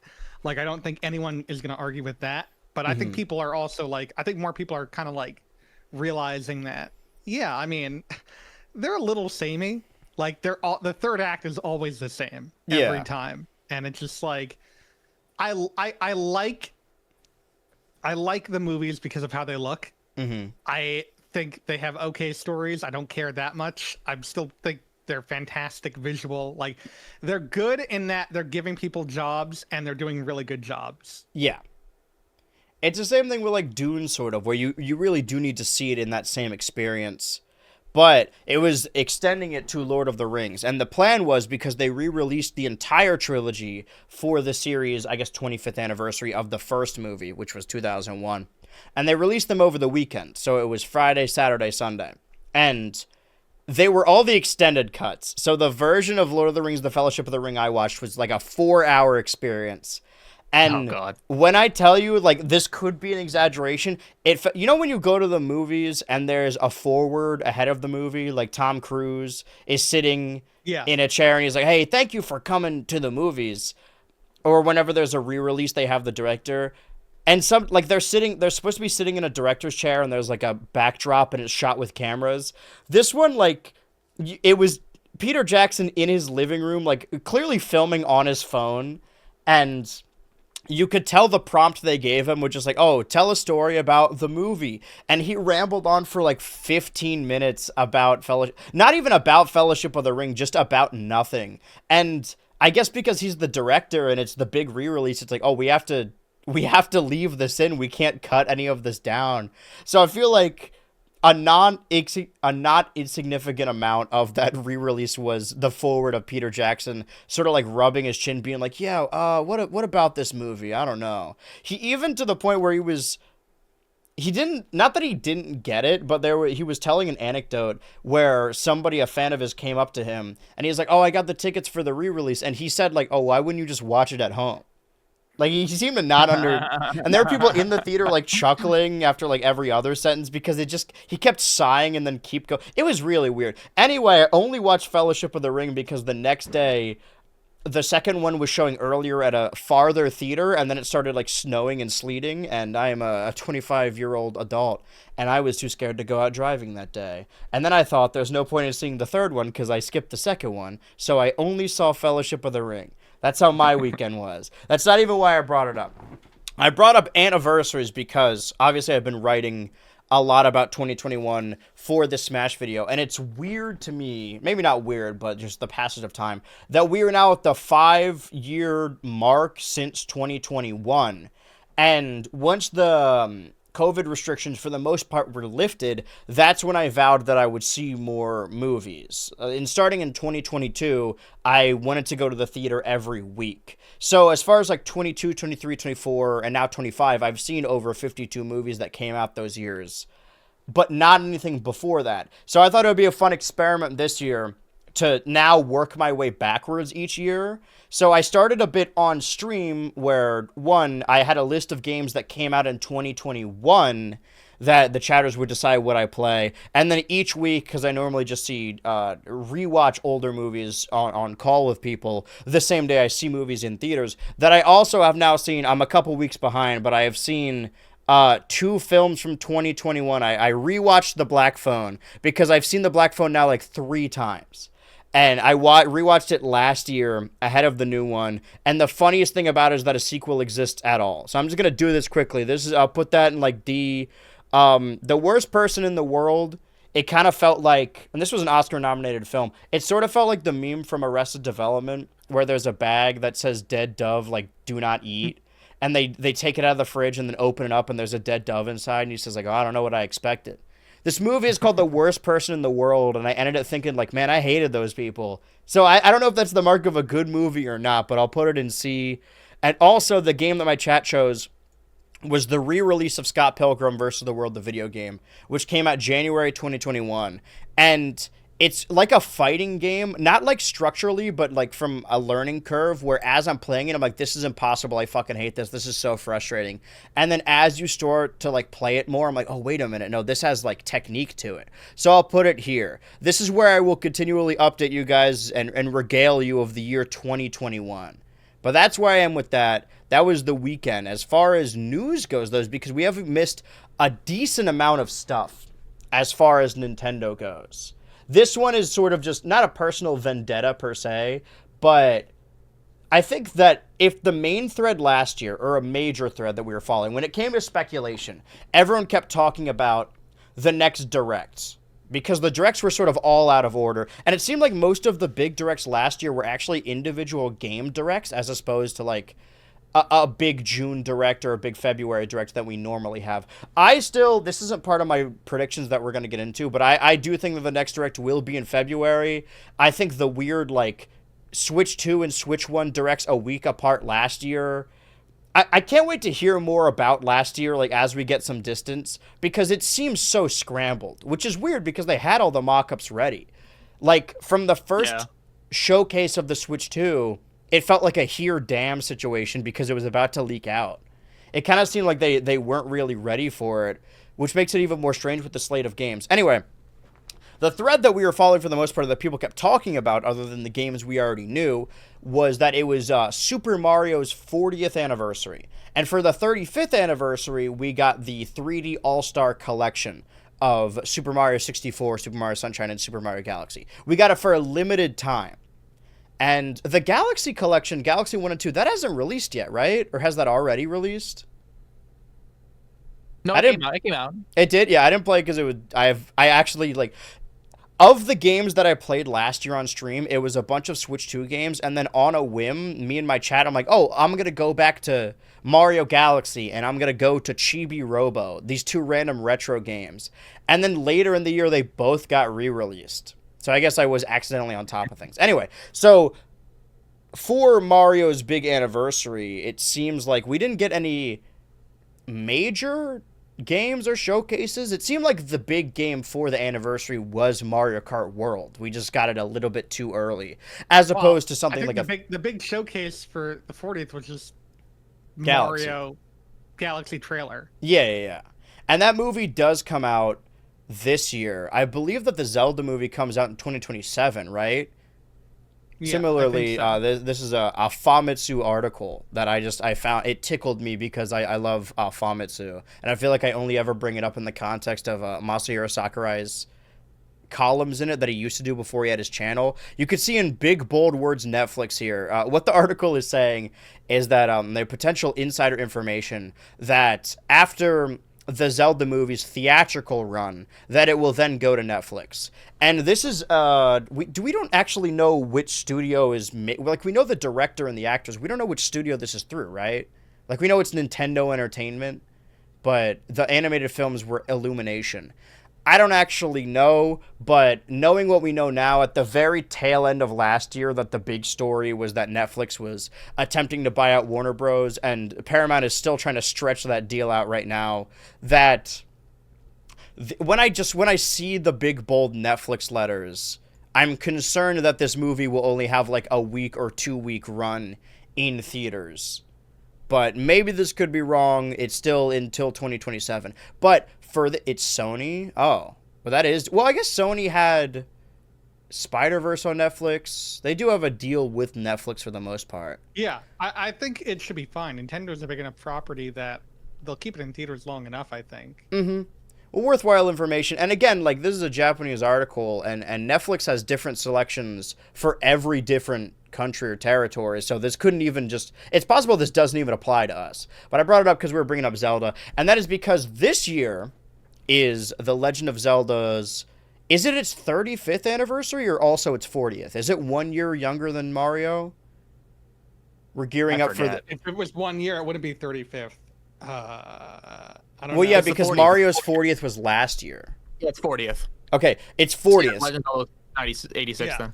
Right. So what we talked about, and we could talk about what we think the Zelda anniversary will mean, because obviously nothing that big was for Mario aside from the movie. Maybe we'll see more information about the Zelda movie this year. But when I was looking into other people's predictions for 2026, because I wanted to bounce ideas, and that's what we're going to get into later, two of the major threads I saw were, one, something big with Zelda. Oh, they must do something big for the 40th anniversary. It has to happen. And two, building off of the Mario anniversary and Donkey Kong Bonanza as a launch title, there are tons of people online that are still convinced there's a secret 3D Mario that we don't know about yet that's going to be released this year. And this isn't actually relative to what I'm showing here, so I'm going to cut away real quick and then we'll go back to that. Do you guys think that's a possibility? Because I feel like they view Bonanza as the 3D Mario. And I feel like this conversation keeps happening. I put it in my list, in my predictions. Okay. I'm getting kind of convinced. You know, I was going to say this. Like, I feel like I was kind of caught under your spell for a little bit. My sultry tones, yeah. Yeah, no, like... But the thing is, you know, I think although there's clearly a lot of parallels between Donkey Kong Bonanza and Super Mario Odyssey, like, there clearly isn't... There's parallels in the game design, but I don't think there's parallels in terms of, like, what Mario is to Nintendo, what Mario is to the general public, in the way that it is. Like Mario is too big for, I think, them to think, like, oh, well, we don't need to make a Mario game for a while. You know, there's Donkey Kong. You know, I feel like what we might get, honestly, is potentially a new Mario game, 3D Mario, but it's not in the style of Odyssey. You know, the more I'm thinking about it, like, that could happen. Like, closer to a 3D world? No, maybe, just like, I think it might not be made by a lot of the brain power in Odyssey. I mean, because, you know, when you think about it, like, Odyssey itself... I mean, the Mario game, the 3D Mario before that was 3D World. Then you have 3D Land, then Galaxy, and those are all very different games, all things considered. So I could very easily see that maybe to Nintendo, like, that's just a, like, what's I gonna say? They just got someone else to make the new Mario game. Yeah, you know? Nothing says that it has to be those specific times. I mean, I think I didn't actually like have 3D Mario in my list, but I was saying that I did have something Mario related. Actually, I had two things Mario related, but we can save that for when we talk about predictions. I did think that there's a chance we get a 3D Mario, or at the very least, the announcement of a 3D Mario. I don't think it'll be the level of Odyssey, and I don't think it'll be 3D World. I think it'll try to go for more of a Galaxy approach because I think they're really, like, leaning into Galaxy a lot, like a lot. It's gonna be Galaxy The 3. past few months. Galaxy and B, DS. I just think like having a 3D game that's a bit more linear, but not like linear in regards to 3D World, would be good to do just for a good 3D Mario game, and also to showcase like the looks of it, because Galaxy and Galaxy 2 are like some of the best looking games on the Wii, and I could just imagine how a Galaxy-esque game would look on the Switch 2 when it's made for the Switch 2. Yeah, my theory for the longest time, before we knew anything about Bonanza and the most recent 3D Mario outing, if we want to call it, was Bowser's Fury, which was built into the re-release of 3D World, that it seemed like they were testing the idea of like an open world 3D Mario game. And my stance is still the same, that I think that that did result in Bonanza, but I think you guys could be right that because of that, we don't necessarily need an open world 3D Mario. It could be something a little bit more linear, like Galaxy, especially if even Mario Kart now has an open world. I think not that people being sick of it would shape Nintendo's development at all, because if there's a 3D Mario coming out, then they already started work on it forever ago. And that's another piece of argument that what I didn't know at all until I went back to do research for the new Smash video is that there have been leaks about Bonanza since 2020. That like, the Odyssey team is working on a Donkey Kong game with Pauline. I think I knew about that. I think I remember hearing about that, but then I also heard it was like canceled. And then it just wasn't canceled. Right, So we I now know that it was that. in development for the Switch and then was held off for the Switch 2. Not to be a launch title, but just because they couldn't have as much foliage on screen, I think is one of the examples they gave. Something like that. I'm not super convinced it could still be this year, but I don't think it's impossible. And it's interesting what you said about it doesn't have to be Nintendo EPD specifically working on it, because a lot of other people's predictions I saw were something about Smash Bros. And the argument against it is always like, well, Masahiro Sakurai just directed Air Riders. Like, that game just came out. But I don't think it's impossible that they moved forward with a Smash game without Sakurai. Like, I don't think that's necessarily out of the realm of possibility. I'm not going to get into my predictions per se, but another popular one was something Luigi's Mansion related, because not Mercury Stream, the company behind it, is it Next Level Games? Something like that. I think Nintendo bought NBCube? No, that's the Mario Party one. It was the same company that only developed Mario Strikers and Luigi's Mansion games, because I forgot that Camelot makes the golf and tennis games. That their last game was in 22 with Mario Strikers Battle League. So they could have been working on something, and a lot of people assume it is Luigi's Mansion. But again, like, if Nintendo wants a different developer to work on Luigi's Mansion, they easily could do that. Yeah. Just to mix them up a little bit. Anyway, in context of Mario's previous anniversary in 2020, the only reason I bring this up is because we were shown two things. Not only is this Zelda's 40th anniversary, but I believe it's also Pokemon's 30th, because it was 96. So they're both and even Sonic has like its 30th anniversary or 35th anniversary. Big year for anniversaries, which is insane. Dude, shit went down in 1985. People locked the fuck in 96. That there are two releases that happen in between, or two teasers that happen in between episodes of Switch 2 Ultra. And one is this Legend of Zelda Lego set. And some people have even used this as evidence to be like, oh, we're going to get Ocarina of Time remastered. Like, why would they focus only on Ocarina when the latest game is Breath of the Wild Tears of the Kingdom? Why would they do that? Anyway, those of you who have been following Switch 2 Ultra know that I have a vendetta against the Mario Lego they released in 2020, because it's not a minifigure. It's like a weird brick that you have to build. So I was happy to see that they have actual minifigures of Ganondorf, Link, and Zelda. But for Pokemon's anniversary, they got whatever fucking bullshit this is. Oh, and I understand for the bigger Pokemon. What is that? I know, right? They look like this. And for the bigger Pokemon, I guess it makes sense. You can't make minifigures of them. This pose looks cool, but they're just like bulky. I just don't like how it looks at all. It's also $650. That's disgusting. Gosh, that's more than the Switch 2. Oh my god. So Pokemon's celebrating its anniversary as well. That's legitimately the only reason I brought those Legos up, is because I hate that Mario Lego. So gross. Internally, if we're talking about releases as well, getting ahead of our, at least a second color of Joy-Con for the Switch 2. And by released, I mean it's going to come out in February. And the colors are around the analog stick, not really color, and on the inside. So yeah, when it's attached to the Switch, you can't really see these colors. Only on the thumbstick. I'll be honest, I know people warned me about this. Maybe just because the couch is a little worse for wear, but ever since I played Drag X Drive with my Switch 2 Joy-Cons, they've had like this this black soot on the Joy-Con, on like the mouse sides of things, because I was dragging on my couch so hard to move around my wheelchair guy. And that's just like a permanent fixture of that. There was a period of time, and Switchy was here for that I was handling the Switch 2 with so much care. And it's not like I'm bouncing it off the wall now, but like I wouldn't even touch it without gloves. Like I was like, I don't want to mess up this screen at all. But now that I've got a little bit under the belt, basically as soon as I get one fingerprint on the screen, I'm like, okay, well now I can manhandle this thing. Now we're over the hump a little bit, and I don't have to worry as much about it. However, we're not even a year into the Switch 2's lifetime.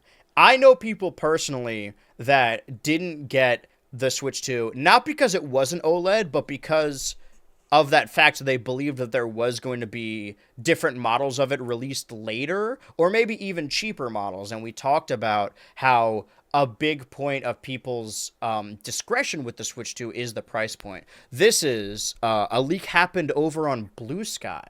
And this is sort of a personal affront for me, because you may have noticed the severe lack of Twitter bookmarks that I normally have on screen. This isn't really a resolution as much as my other New Year's resolutions, but, and I don't shame anyone else for using it, but specifically throughout January, Twitter has gotten like really awful just to use and just to be on.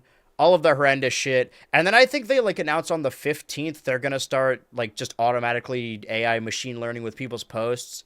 And I've already posted a ton on there. I think that was overblown. I think people have realized. Yeah. Well, the same thing with Wikipedia, that people said like, oh my God, they have a contract with AI. But the contract just meant like, hey, you can't use these posts for machine learning. It was basically them contractually opting out.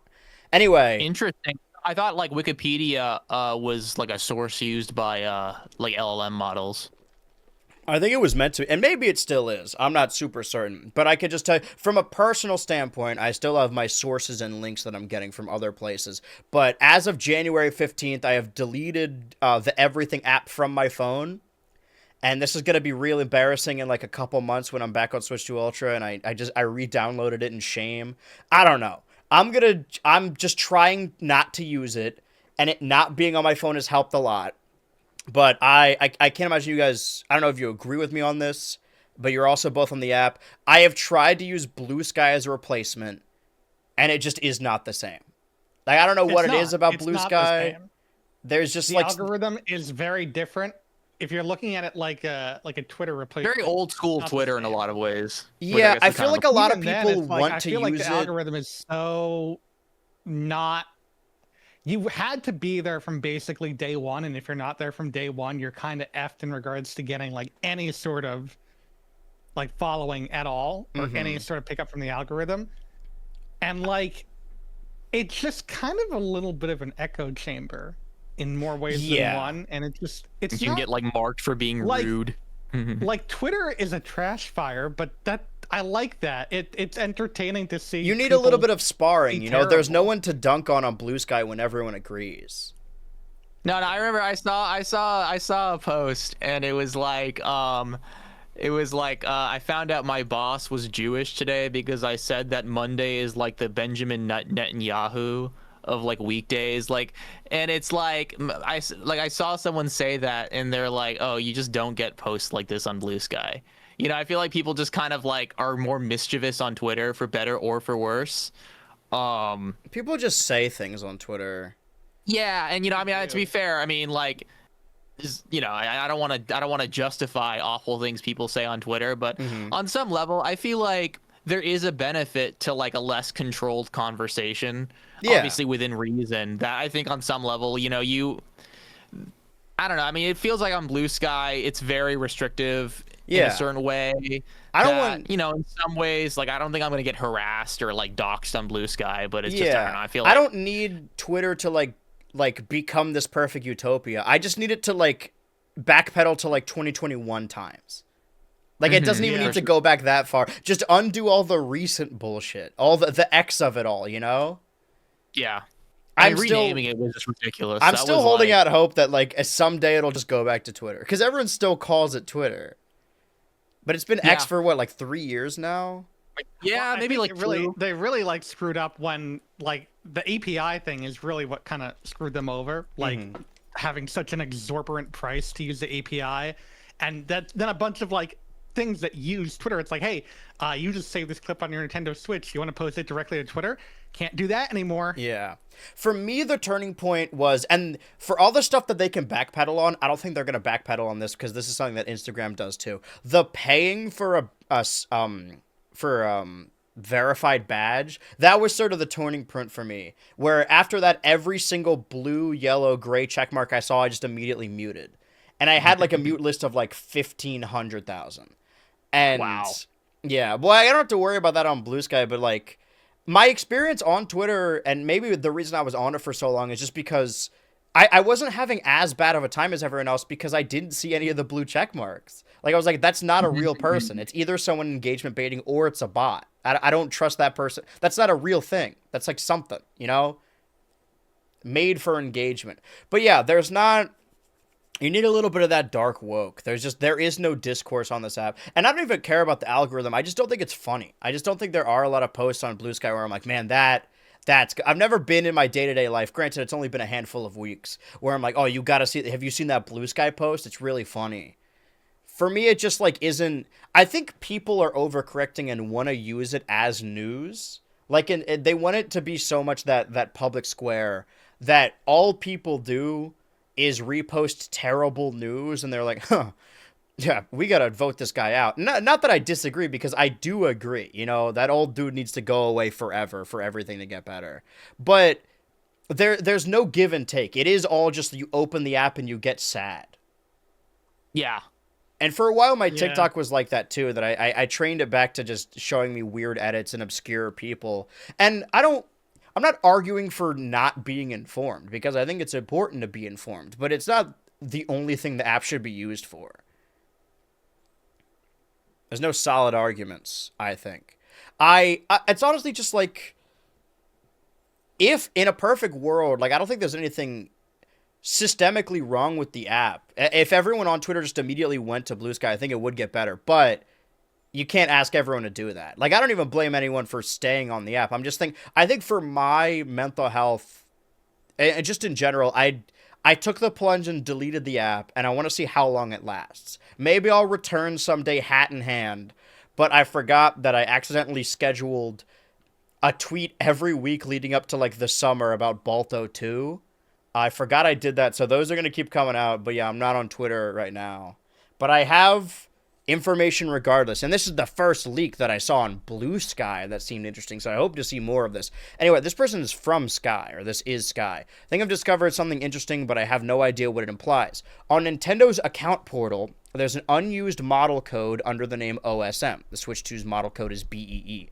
Postal Portal has images for each. My cat just knocked over my microphone. So I'm Cat's slowly the Nintendo leaning on ninja. it. He doesn't He's want you sharing this between the information. microphone and the keyboard. I put a bed on the desk so they would stop doing that, but the portal has images for each Switch model, and requesting OSM returns an image of a Switch 2. So this doesn't necessarily mean anything. Sky didn't even imply anything in it, but all of the replies and quotes were everyone saying like, oh man, this must be hinting at a Switch Lite, or a Switch 2 Lite, or a Switch 2 Big, or whatever they call it. That there is this different model, and I guess like you could argue this looks sort of like the way a Switch Lite works or looks, but this is also just the rounded texture of a Switch 2 anyway. And on top of that, what is the benefit of a Switch 2 Lite? Like I thought the appeal of the Switch 2 are the specs. Unless they can make it have the same power of the Switch 2, just only handheld and cheaper. That's the appeal, is the cheaper aspect, because I knew people who only had the Switch Lite because they saw no use in just getting the actual Switch because it was a much better deal. But I don't know. I think it's probably too early to have additional models. With the Lite, can't you also not detach the Joy-Cons? Like, aren't they like... they're stuck on there. So then there goes mouse mode, right? Like, you'd have to get separate Joy-Cons for mouse mode. That's stupid. Yes. And didn't it also like not have a kickstand or something? I think so, yeah, because you could like put it in your pocket. Well, this is the thing, is like of making a bigger Switch Lite, or a Lite version of the Switch 2. So what? It's going to be the size of the original Switch? Like, at a certain point, we're moving away from convenience. That's ridiculous. Like, that's so dumb. Like, that is, if we're believing this means anything. I don't think it means anything. I think I saw something similar where like they did like a Animal Crossing promo, and like I don't know if you saw this, but like the screen was like very big, like the bezels weren't there, and it's like, is this the Switch 2 OLED? And people were like, no, it's not the Switch 2 OLED. At this point, like, I just play in docked mode anyway, and to me it's a negligible difference that I already paid $500 for the Switch 2. I have no desire to pay a more expensive OLED. Like, I don't see what that does for me. Because for me, I guess that's the argument we've had before. Not argument per se, but like who the Switch 2 is for, or why it's not selling, or who it would appeal to. That the selling of the Switch was a very big or deep cut into the casual market, that there are people that only have a Switch. Like, that was their indie game machine. And as far as handhelds go, it's still, like, the Switch 2 is still better than the Steam Deck. I would argue even the Switch 1 is better than the Steam Deck. That I only get a Nintendo console. What do you like about the Switch 2 that the Steam Deck doesn't have? Well, I think they're about the same level of specs, and just like it's more convenient to carry around and hold the Switch 2. I'll be honest though, like, I've predominantly played the Switch 2 in dock, and maybe just because I haven't given myself space to play it yet, that whenever I do play it in handheld mode, after like an hour, like my hands get kind of uncomfortable. Like, I feel like I haven't accumulated to the size of the Switch 2 yet. Interesting. I feel like I've always had that trouble with the Switch. Like, all things considered, it's not like that ergonomic to me. Maybe it's because I mostly play in handheld. I don't have that problem personally. That being said, if I'm holding a Steam Deck, I definitely feel that problem. That's just a girthier thing. It also gets hot. It does get hot. It gets very hot. Yeah. Well, for me, like, that's my thing, is that I get a Nintendo console to play Nintendo games. There's a Resident Evil coming out that's also coming out on Switch 2, but I'm not going to play it on the Switch 2. I'll play it on my PlayStation or Xbox or PC. We still don't know anything more about that Steam machine. Basically, after... well, they kind of leaked the prices. Ooh. Oh, yeah, it was like in the thousands, right? And something like that? Yeah, it's in the thousands. So, yeah. Yeah, it's like, I guess I'm not getting a Steam machine. Oh, no. Well, hey, but what if it's bundled with that Half-Life 3 that's coming out, though? I still can't. I can't afford $1,000 right now. It hasn't been deconfirmed. So far, every week I'm locking it in. That's going to be one of my Nintendo predictions, is Half-Life 3. It's coming for sure now. This week, for sure. I'm locking this in now. Tomorrow, for sure. Oh, yeah, and Deltarune's is here also. That'd be Deltarune tomorrow. Okay, well, now that we're done with this page over here, that price is most likely wrong. Well, like, they said it would be priced competitively with computers, and most computers are like $1,000 anyway. If it was priced competitively with consoles, then it could be, even if it was like $500, $700, that's still a lot, but at least, like, that's more understandable. I could get that, you know? Yeah. Like, I can't do that for $1,000. Like, I have a Steam Deck. I'm good enough with the Steam Deck. Honestly, the Steam Deck is, I think, fairly priced, all things considered. Yeah. I think that's a good price. I never got the OLED. I just have the LCD one, and it works just fine for me. And I don't need a Steam machine if it's going to be basically double that. Yeah. I just don't need that. The appeal of a Steam Deck, it's kind of a bed console, or like a couch console. Or just for, like, you know, if you don't have a computer to play Steam games, it's a convenient way. That's and the same applies to the Steam have machine. A gaming PC. The leak price was wrong. It was confirmed a placeholder. Okay, but what I'm saying is they said it would be priced competitively with computers. So I Listen, I hope you're right. I hope it is less than 1,000, but I don't think it is. We still don't have a release date. I think people were saying that it would come out in March, but we don't actually know, right? I don't think so. Was for 2026 itself, there are outside games outside of the Nintendo bubble that I'm excited for. That Lego Batman game, that potentially Grand Theft Auto 6. You never know, it might get delayed again. I think those are the big ones. There's like 3 different tag fighting games coming out this year based around Invincible characters, Marvel characters, and Avatar characters. And I feel like they all come out in the summer. Just in time for EVO. Well, outside of that, it's mostly Nintendo releases. And I'm assuming that both for Pokemon's big anniversary and it's been 4 years since Generation 9 that we're probably going to get Generation 10, the first Pokemon game made from the ground up for the Switch 2. I'm actually excited to see how that goes because... Well, we'll see. Right. It seems like their excuse for a while was that, like, oh, they're really held back by the Switch, and for whatever reason, like, the Game Freak couldn't pull off the optimization that Nintendo was pulling off, even though they're, like, you know, they work together, that they just couldn't make something like Breath of the Wild. So hopefully... Yeah, no, I've always hated that argument because I just think it's like, yeah, I'm sorry, dude. There is a very big difference between...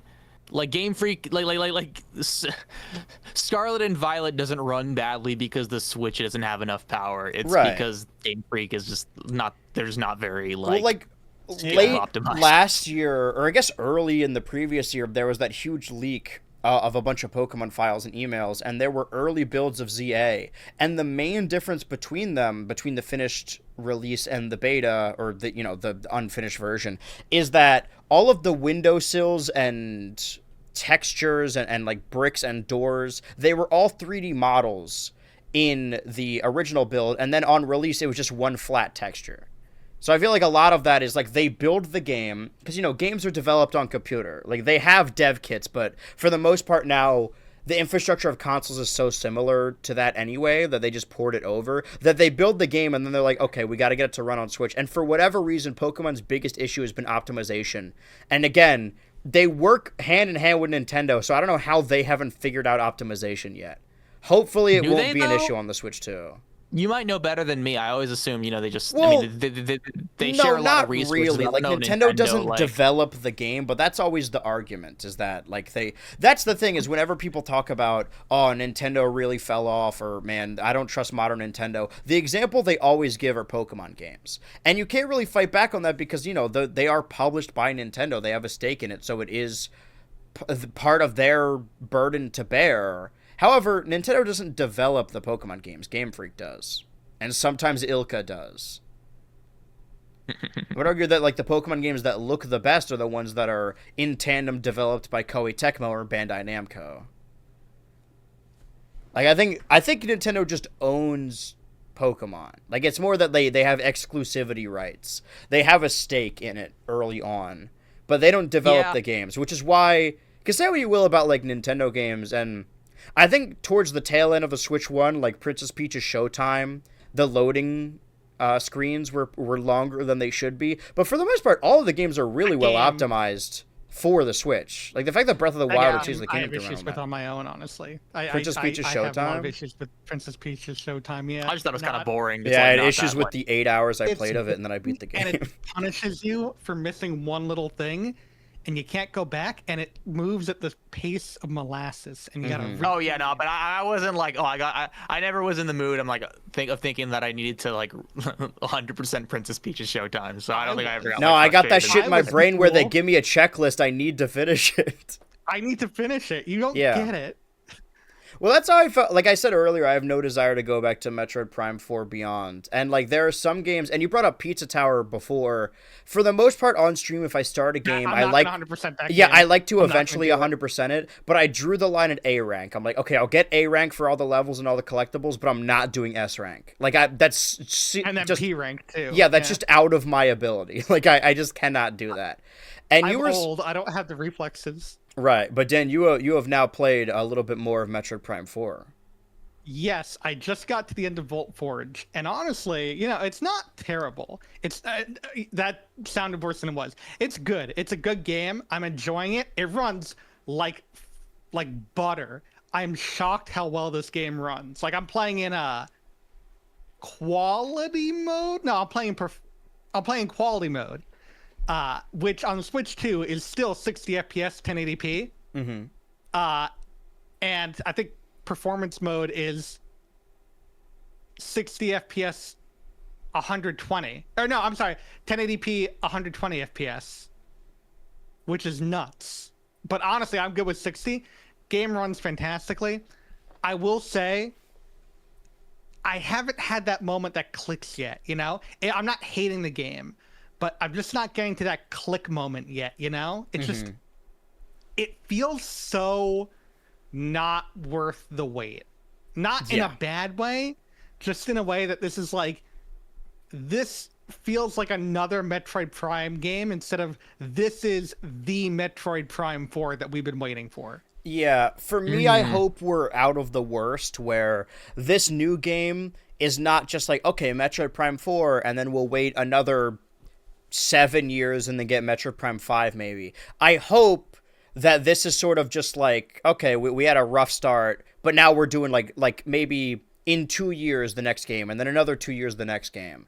Like, I hope that we don't have another gap honestly. Like that. And I agree, and it's sort of, I think we talked about this at the tail end of the year. It's the same thing with Mario Kart World, where there hadn't been a new Mario game for over a decade. And that's why, for most people, Mario Kart World sort of fell flat. Whereas if we just had, like, a Switch Mario Kart, even though I really like 8 Deluxe and the DLC Booster Course Pass. 8 Deluxe is great. Yeah. 8 Deluxe. The fact that there was... 8 Deluxe.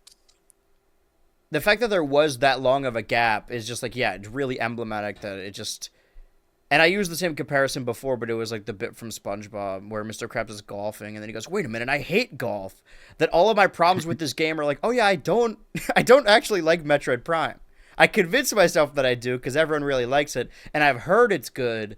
But every time I play it, I again have the thing in my brain where I need to complete stuff, and scanning stuff in the opening of Metroid Prime 4 slows it to a crawl.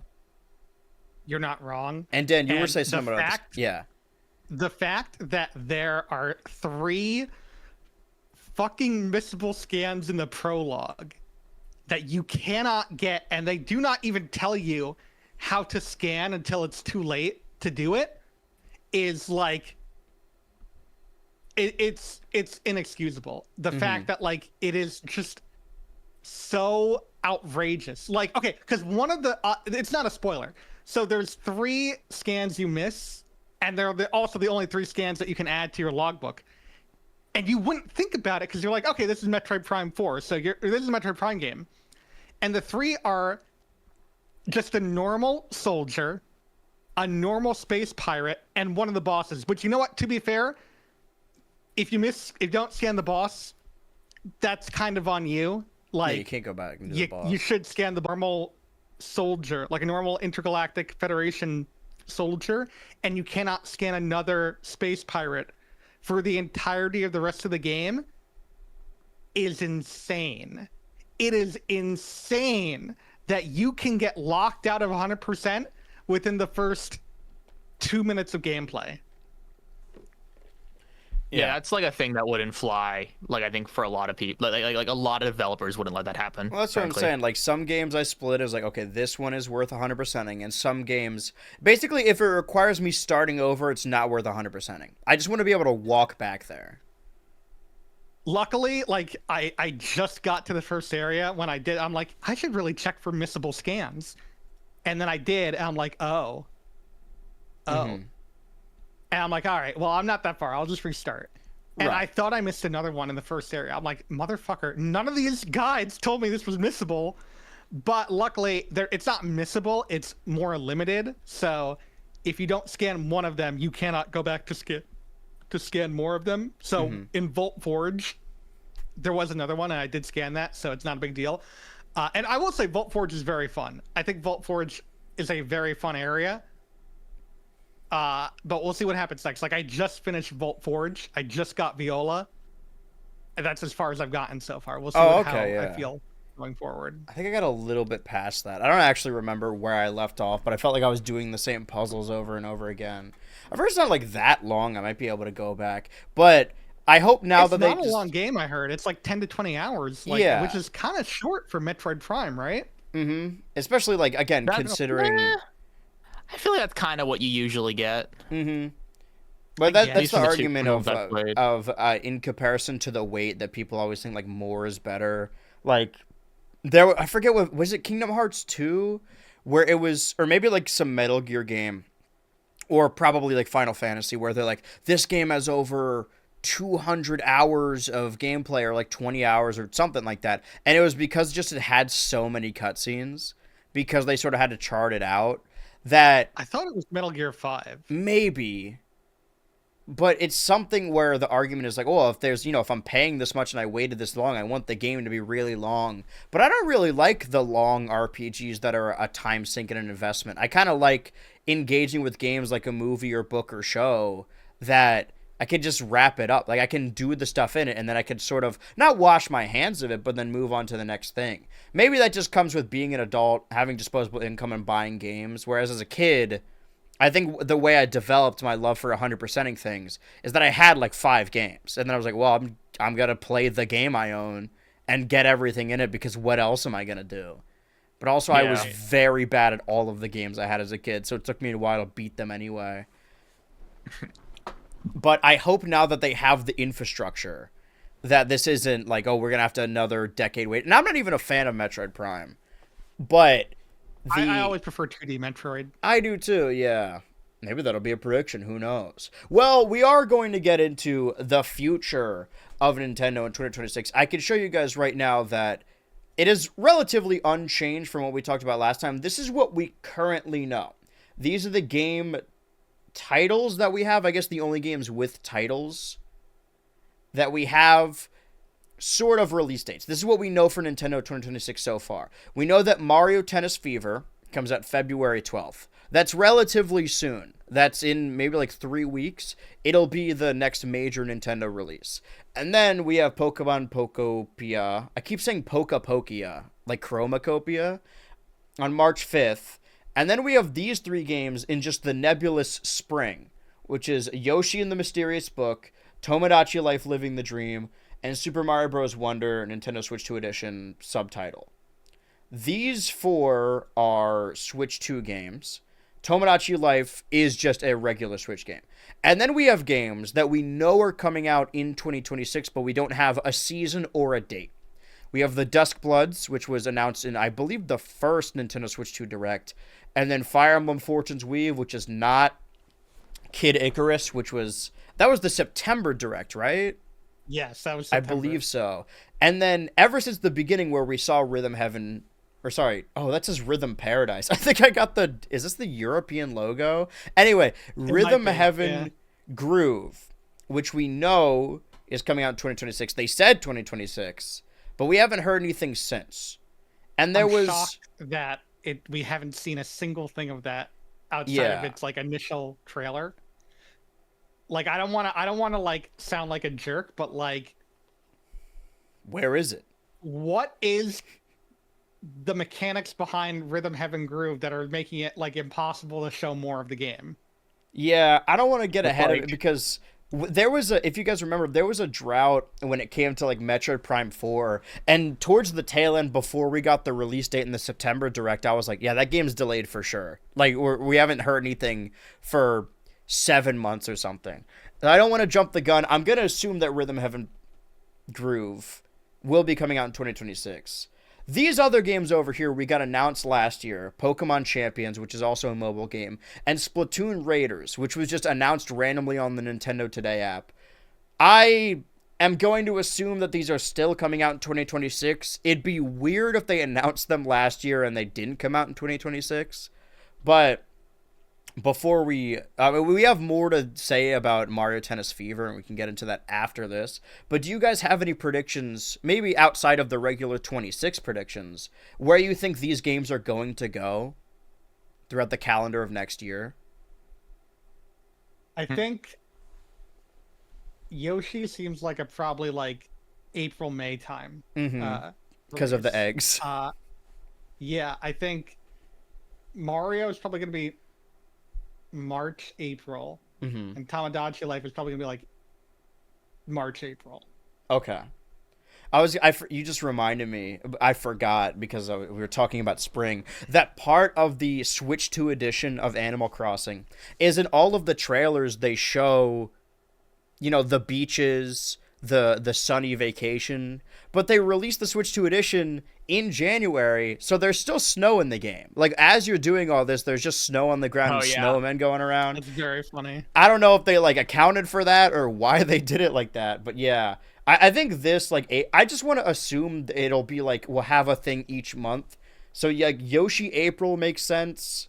But also, I feel like they do often release games alongside Pokemon because they don't consider it internal. So maybe it could be March. And then Wonder for Switch 2 is, April. Tomodachi Life feels like a May thing, right before the year anniversary. But even that's, a Switch 1 game. But also, do you guys assume we're going to get a Direct in February? I'm kind of defaulting back to the normal schedule. Yes. I assume, maybe not February. I assume sometime we're going to have a Direct before April. Yeah, at the very least, there's going to be a Pokemon Presents, because there is every year. Oh, yeah, definitely. That's probably what we're going to hear about Gen 10. And they're probably going to tell us when Champions comes out then. And I wouldn't be surprised if it comes out, before June. I would hope. Yeah, I don't want it to come out alongside Gen 10 because that would it just as a whole it just exists for battling, I think. And I know that they didn't say anything about it or sort of confirm that it wouldn't be there. I hope there is some sort of single player content in there. But I imagine if it's a mobile game there probably won't be. If this is the modern equivalent of Coliseum or even something like Stadium, that at least Stadium had battles you can go through with your teams. And for me, I really don't see the appeal of a game like Champions if I could just play the Switch games anyway. Yeah, I mean, I think it's just going to be for competitive battling because it's just going to be, I think, a more flexible way of facilitating it.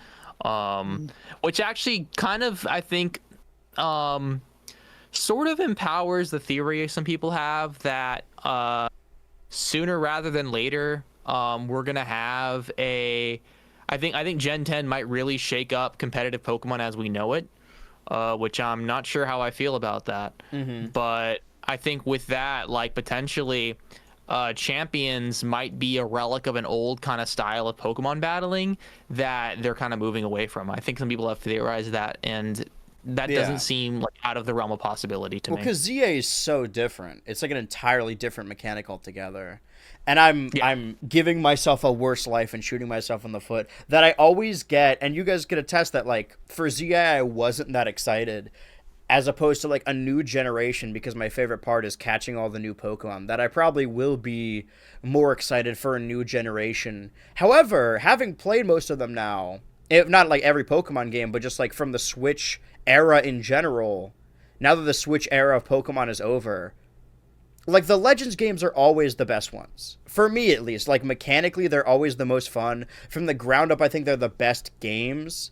So the fact that I'm whatever, it's Legends. I can't wait for that new generation. I don't want to prey on its downfall, but I assume that the new generation will be worse than ZA. Unless it takes heavy inspiration from it. Because Gen 9 not being modeled after Arceus is probably just because they didn't know how it was going to do or how it was going to be received. So they wanted to dip their toes in really quick.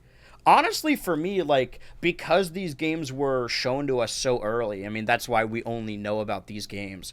And assuming that there will be a February Direct that'll show off new games, throughout spring onward, I wouldn't be surprised if maybe aside from I'll lock in all of them. I wouldn't be surprised if aside from Rhythm Heaven Groove, if all of these games came out before the summer. Maybe not Fire Emblem. Maybe that'll be shown more at their equivalent of E3. I think Fire Emblem's going to be a summer game. Yeah, Fire Emblem mostly come out in summer. But I do think that most of these will be earlier in the year. I've been trying to gear up for Duskbloods by planning to play more From Software games, but I think it's a massive multiplayer game, and I don't know how I feel about that, because those often have a very short shelf life for me. Like, if my goal is to attempt a game for the first time, like I was the Monster Hunter, then the fact that it out of it just because I am new to it and don't have the same desire to continue. But as we're looking at this is what we tennis fever. And I have made my opinions very clear about these. Oh, okay, that's for the... Right, no, they showed this to us for the 40th. So I guess this is a 40th anniversary game, even if it's coming out this year. Oh, yes, this was for the 40th, but this specific trailer they just released like Do I have this sped up? Or I do have this sped up. I was wondering why I was going that fast. I'll say it looks fine. It's a Nintendo game. It's a fun Camelot Nintendo game. They're adding a lot more mechanics in comparison to Aces, but every new Mario Tennis or Mario Golf game, because Aces and Super Rush were built on top of the Wii U games, and they were a lot better. But it feels like we keep saying, and maybe it's just me, like, oh, this'll, they're going to keep building on the previous game, and eventually it'll be really good. Every time I delude myself into thinking, like, oh, no, this game, like, I'm going to love this game. And sure, it'll be fun, and I'll have my fun with it, it'll be fine. But I think for the most part, and I talked about this in the Adult Swim video games video when talking about the Aqua Teen golf game, that at the end of the day, it's still tennis and golf. Like, there's really only so much you can do from a video game standpoint substantially to make it fun. You could add all these mechanics, all these bells and whistles, but I don't know. Are you guys excited for Mario Tennis Fever? Not particularly. It's not for me. So I think. will I think that's a big part of it. I will say, I think Yes. the second trailer has eased up some doubts. Okay. I think like it's clear that they saw what people did not like from Aces, and they're learning, and they're trying to make it better. I guess I'll say one of my predictions now, just because it is directly related to Mario Tennis Aces, Oh, okay. and that is that not Mario Tennis Aces, Fever. My prediction is Mario Tennis Fever will be a good game held back by one thing that really makes it an annoyance. Ooh. Because that has been the case for the past, like, other than soccer, because soccer as a whole, like, Strikers, that whole game was just, I don't know what the hell they were doing with Strikers. That game was not good. But for Aces and for Super Rush Golf, like, it was not, there was one thing with both of them. Yeah. And I think Rush Rush had the story, which was like literally it started right when it ended. And also just like the gameplay of running to golf is not as fun as it originally came out to be. And then Right. Aces was just like a bare bones game. Like there was nothing there. Well, there were like the story. it felt like diminishing returns because when Aces first came out, I think it was maybe like a 25, maybe like 20 character roster. And then they would just add free updates slowly over time and eventually got up to 30. And now this game has all the same characters of the previous. I guess I can get into this as well real quick because I made this little mock-up for this. All the new characters are at the bottom. They are the baby characters, Baby Mario, Baby Luigi, Well, wait, Baby new Peach. in what regard? New to this game. Like, new as in, like, wasn't... Anyway, what I was about to get at very quickly before we talked about more tennis is that we were comparing characters. And I was saying that these 8 characters, and I guess the appeal or what people liked about that previous Mario Tennis Aces was the RPG-esque story mode that people really hyped up, and that's what you get with Camelot. And I think prior to that, the last game Camelot developed was for the GameCube when it came to tennis and golf. So I'm glad that they're back at it, because they made the very earliest tennis and golf games. They technically invented Waluigi just to be Wario's tennis partner. And it's serendipitous that they also invented Baby Waluigi for this same game. I get this game's noteworthiness will be that they invented a Baby Waluigi. So these 30 up here are the 30 characters. You're not sharing your screen, by the way. Oh, I'm not. My bad. Let me move this over here. Thank you for telling me. Oh, wait, why did this shift again? Okay, well, that's okay. I can put up multiple fires. Always been good at that.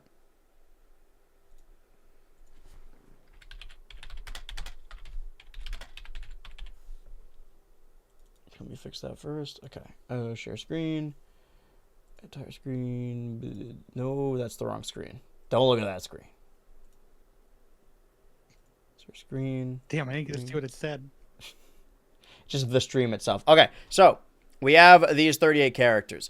And as I think the point I was making is that the sports games sort of had diminishing returns. That they, over time, added multiple updates to Mario Tennis Aces where they added a decent amount of characters.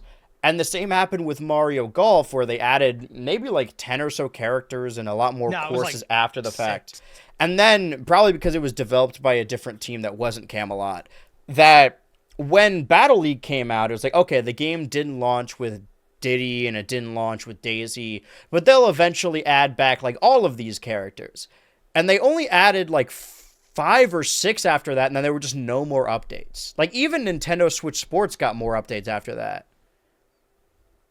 So I feel like that one was just like sort of the end of the idea that like, oh, these games will be drip fed to us slowly, because that one, unless they have more planned for it, but I doubt it. There's an argument to be had about which games will get like a Switch 2 edition, and that can kind of delve into the predictions themselves. But what I wanted to get at real quick is that it says that these 8 are the only new characters, right? All these other ones up here were in Mario Tennis Aces. Some have got some redesigns. We have the new Donkey Kong, and we have the new Diddy Kong. But something I noticed is, I don't know if this is a substantial change, but if I can zoom in here, it kind of feels like this Yoshi, maybe it was just the blending, but like a little bit thicker down here. It does kind of look like the Mario Galaxy movie Yoshi, right? Like what we've seen of it. I think the eyes aren't like as like bulging, but like it's definitely a new render and like a new pose for him. Yeah. Like it's a new, like, it looks good. Luigi fans are eating up the new pose. I still hate the Diddy eyes. Like, I can live with the Donkey Kong redesign, the little but the slit Diddy between eyes them are killing me. Yeah, so that little like, dropper right there. Just make them brown. Yeah. Either make them connected or make them brown. Don't I do like the design, not redesign, but design flourish that a lot of the Mario cast have been getting post-movie, because I feel like Wonder was the first major release following the movie, and granted, that redesign wasn't because of the movie, but it seemed like every game other than... No, even like Mario Kart, Princess Peach's Showtime, Mario Wonder, and now this, and Bonanza, have had substantial redesigns and art style flourishes for the main cast. Oh my god. Oh my god. You noticing something new? No, I just got a notification. A free update is rolling into Donkey Kong Country Returns HD.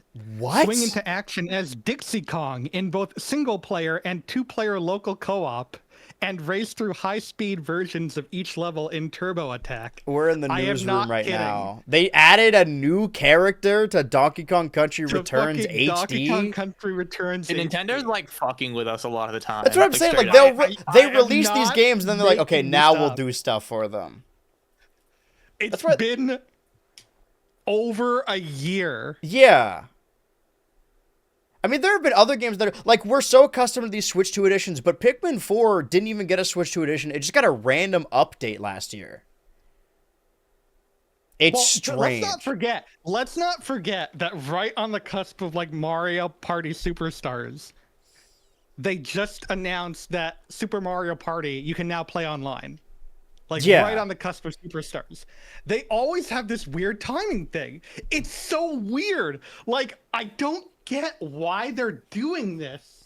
They're doing it to themselves. Players on Nintendo Switch 2 can enjoy enhanced resolution, higher definition graphics. For Country Returns? For Country That's a Wii game! Well, I guess I bought it again, so I appreciate the free update.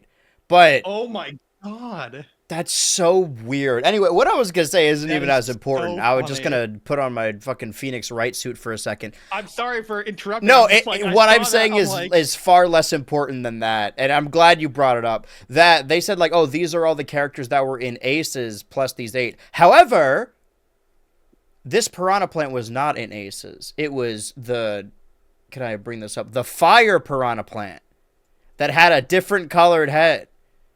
Nintendo lied to us. It was actually this guy, and they replaced him and thought we wouldn't notice that they got rid of the fire piranha plant. Justice for fire piranha plant. He should be in this game, is what I'm getting at. That's my ultimate point. Speaking of ultimate points, I don't know how much longer this computer is going to, it's really winding its way down. We should get to, since we've covered all of the information that happened between the last episode of Switch 2 Ultra and this one. I've been seeing this trend a lot happen with people in the Nintendo sphere talking about what's going to happen in 2026. I asked you both to come prepared with 5 predictions for Nintendo for 2026, and I think we should go in order and say our piece about all of our predictions, and then at the end of the year we will see who is right and who is wrong and who is the most right. So Dan, would you like to go first with your first 2026 prediction? Yeah, I predict they're gonna add Dixie Kong. I was gonna say, yeah, I actually had that written down. Well, no, I'm just gonna say it's the Mario Tennis Fever thing. I'd say Mario Tennis Fever is gonna be a good game that's gonna be held back by one thing that makes it really annoying. I don't know why. Sorry, I gotta fix this. I'm sorry, mine aren't mostly games. They're more like games and also reaction. Mm-hmm. Oh, I just predicted games and stuff pretty much. I mean, I have games too. I think it's going on the list regardless.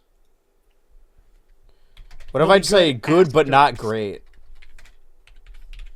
Yeah, does that get the point across? All right. Yeah.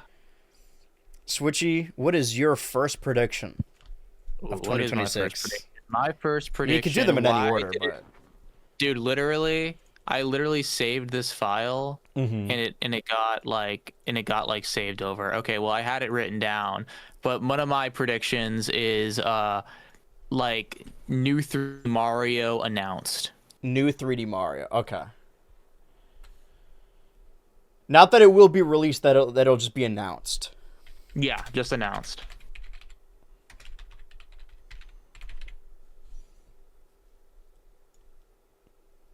Okay, lock that in. A new 3D Mario announcement. Okay. I think I'm going to need a little bit more space for mine. Let me push that this way. And then jot it over this. My first prediction. A lot of my predictions are sort of about... Well, I mean, the Mario Tennis one was about a game we know. It could either be new games or games that we know to be released. My first lock-in of the year, and maybe this is just wishful thinking, but it is time. I think if they don't do it, they're cowards. I think we need gay people in Tomodachi Life. I think that same-sex couples should be a thing in the game. I'm not taking a harsh stance on this, but I think that they should do it, and they probably will. There's something in the back of my mind that's maybe they won't, but I don't know. I think it's a pretty good lock. I think they'll do it. Yeah, they know their audience. Dan, do you have a second lock for 2026, for Nintendo 2026? Yes. My second lock is that Gen 10 is going to be better than Gen 9 and Gen 8, both in regards to the public reception and just the game in general. Okay. There's a little bit of a resurgence.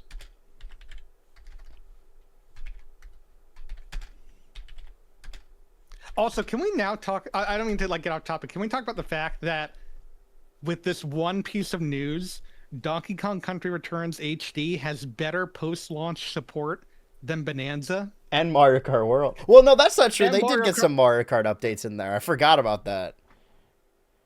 Yeah, no, that's insane. True. Because I remember that I played it when I first came back last year, after the convention. And it was okay, this is a January release. This is a very last minute thing. I guess they want to sweep it under the rug. But I don't know if you remember, but they were they got the Rizzler and his dad to play it on a couch. They were leaning into the branding. It was kind of the year of Donkey Kong, which makes it even more strange that they were promoting multiple different versions of Donkey Kong. For whatever reason, they really wanted Returns HD to do well.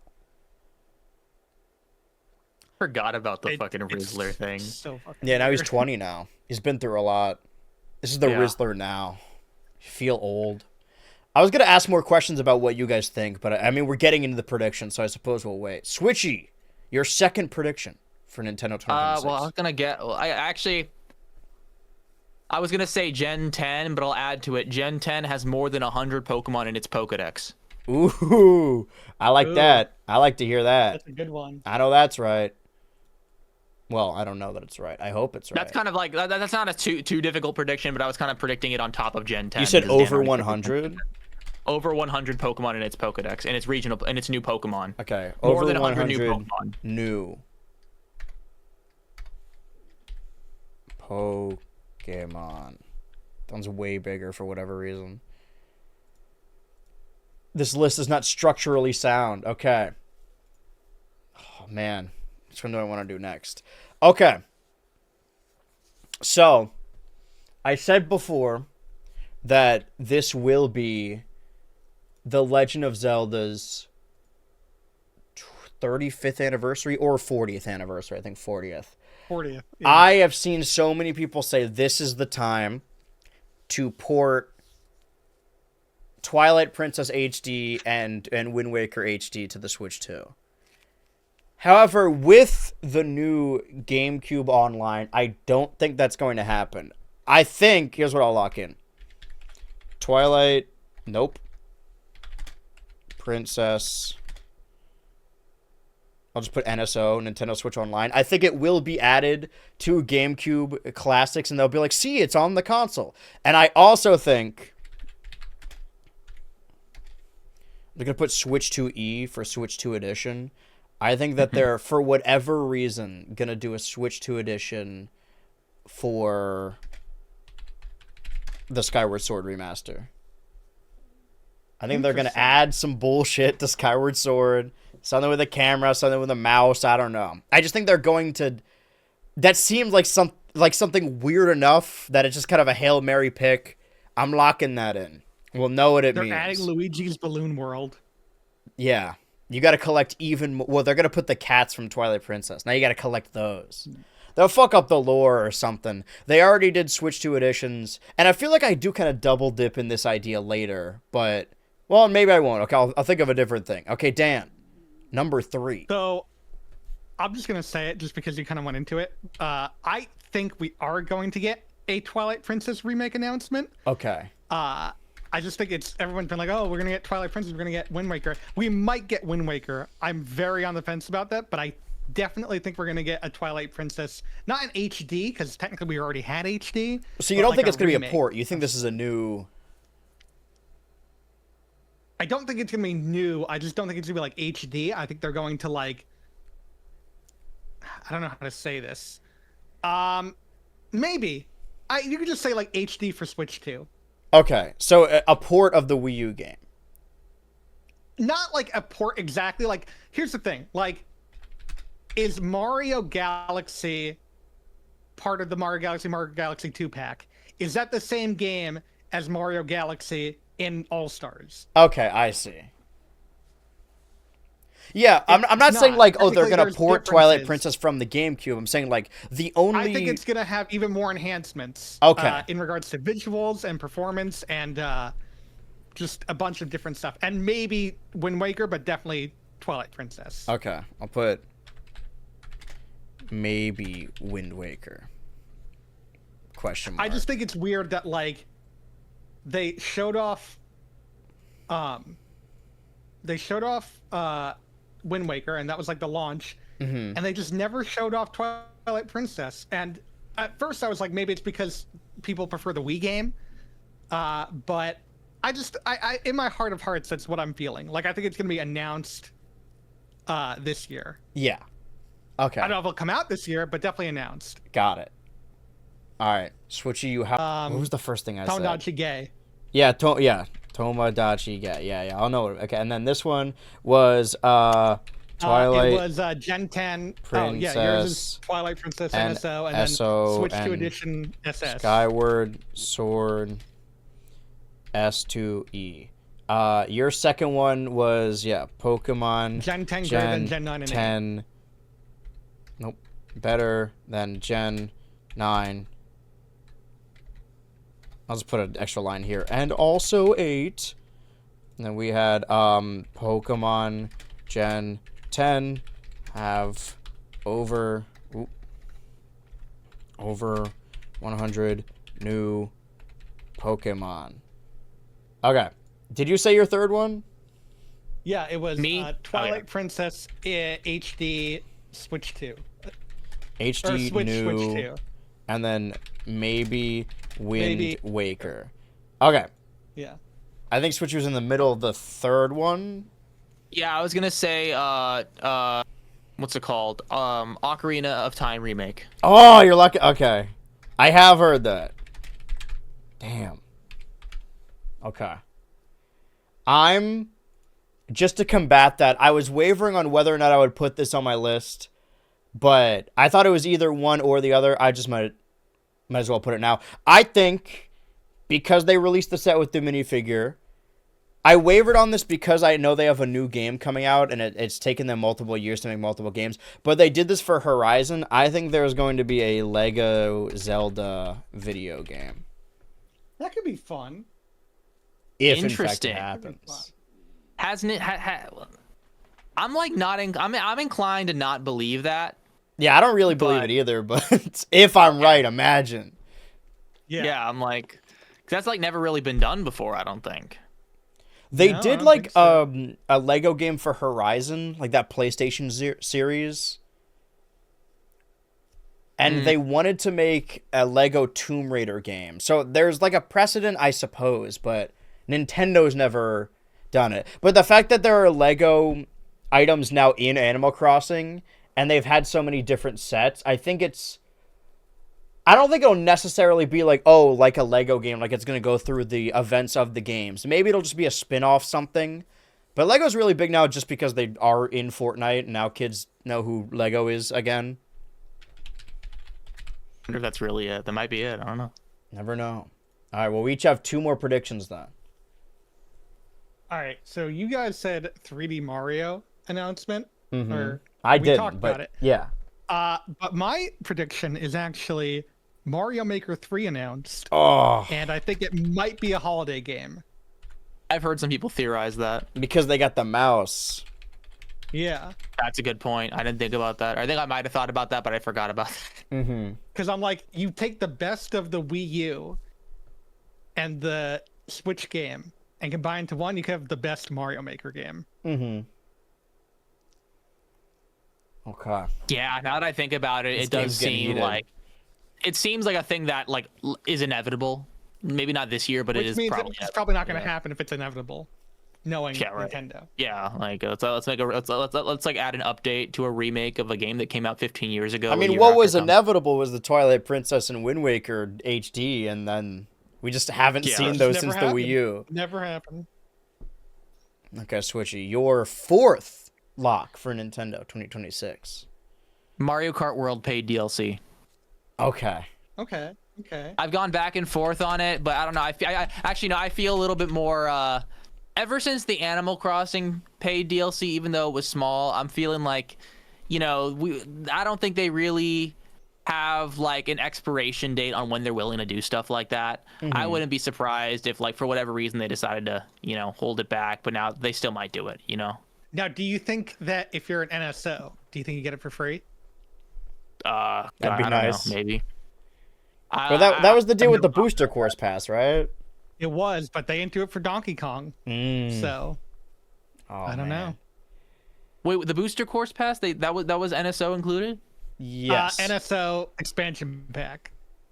I think I have that I don't because think of Andrew. But Yeah. I don't think I ever bought the expansion pack. I don't think I ever bought the booster course. I think I just had the expansion pack the whole time.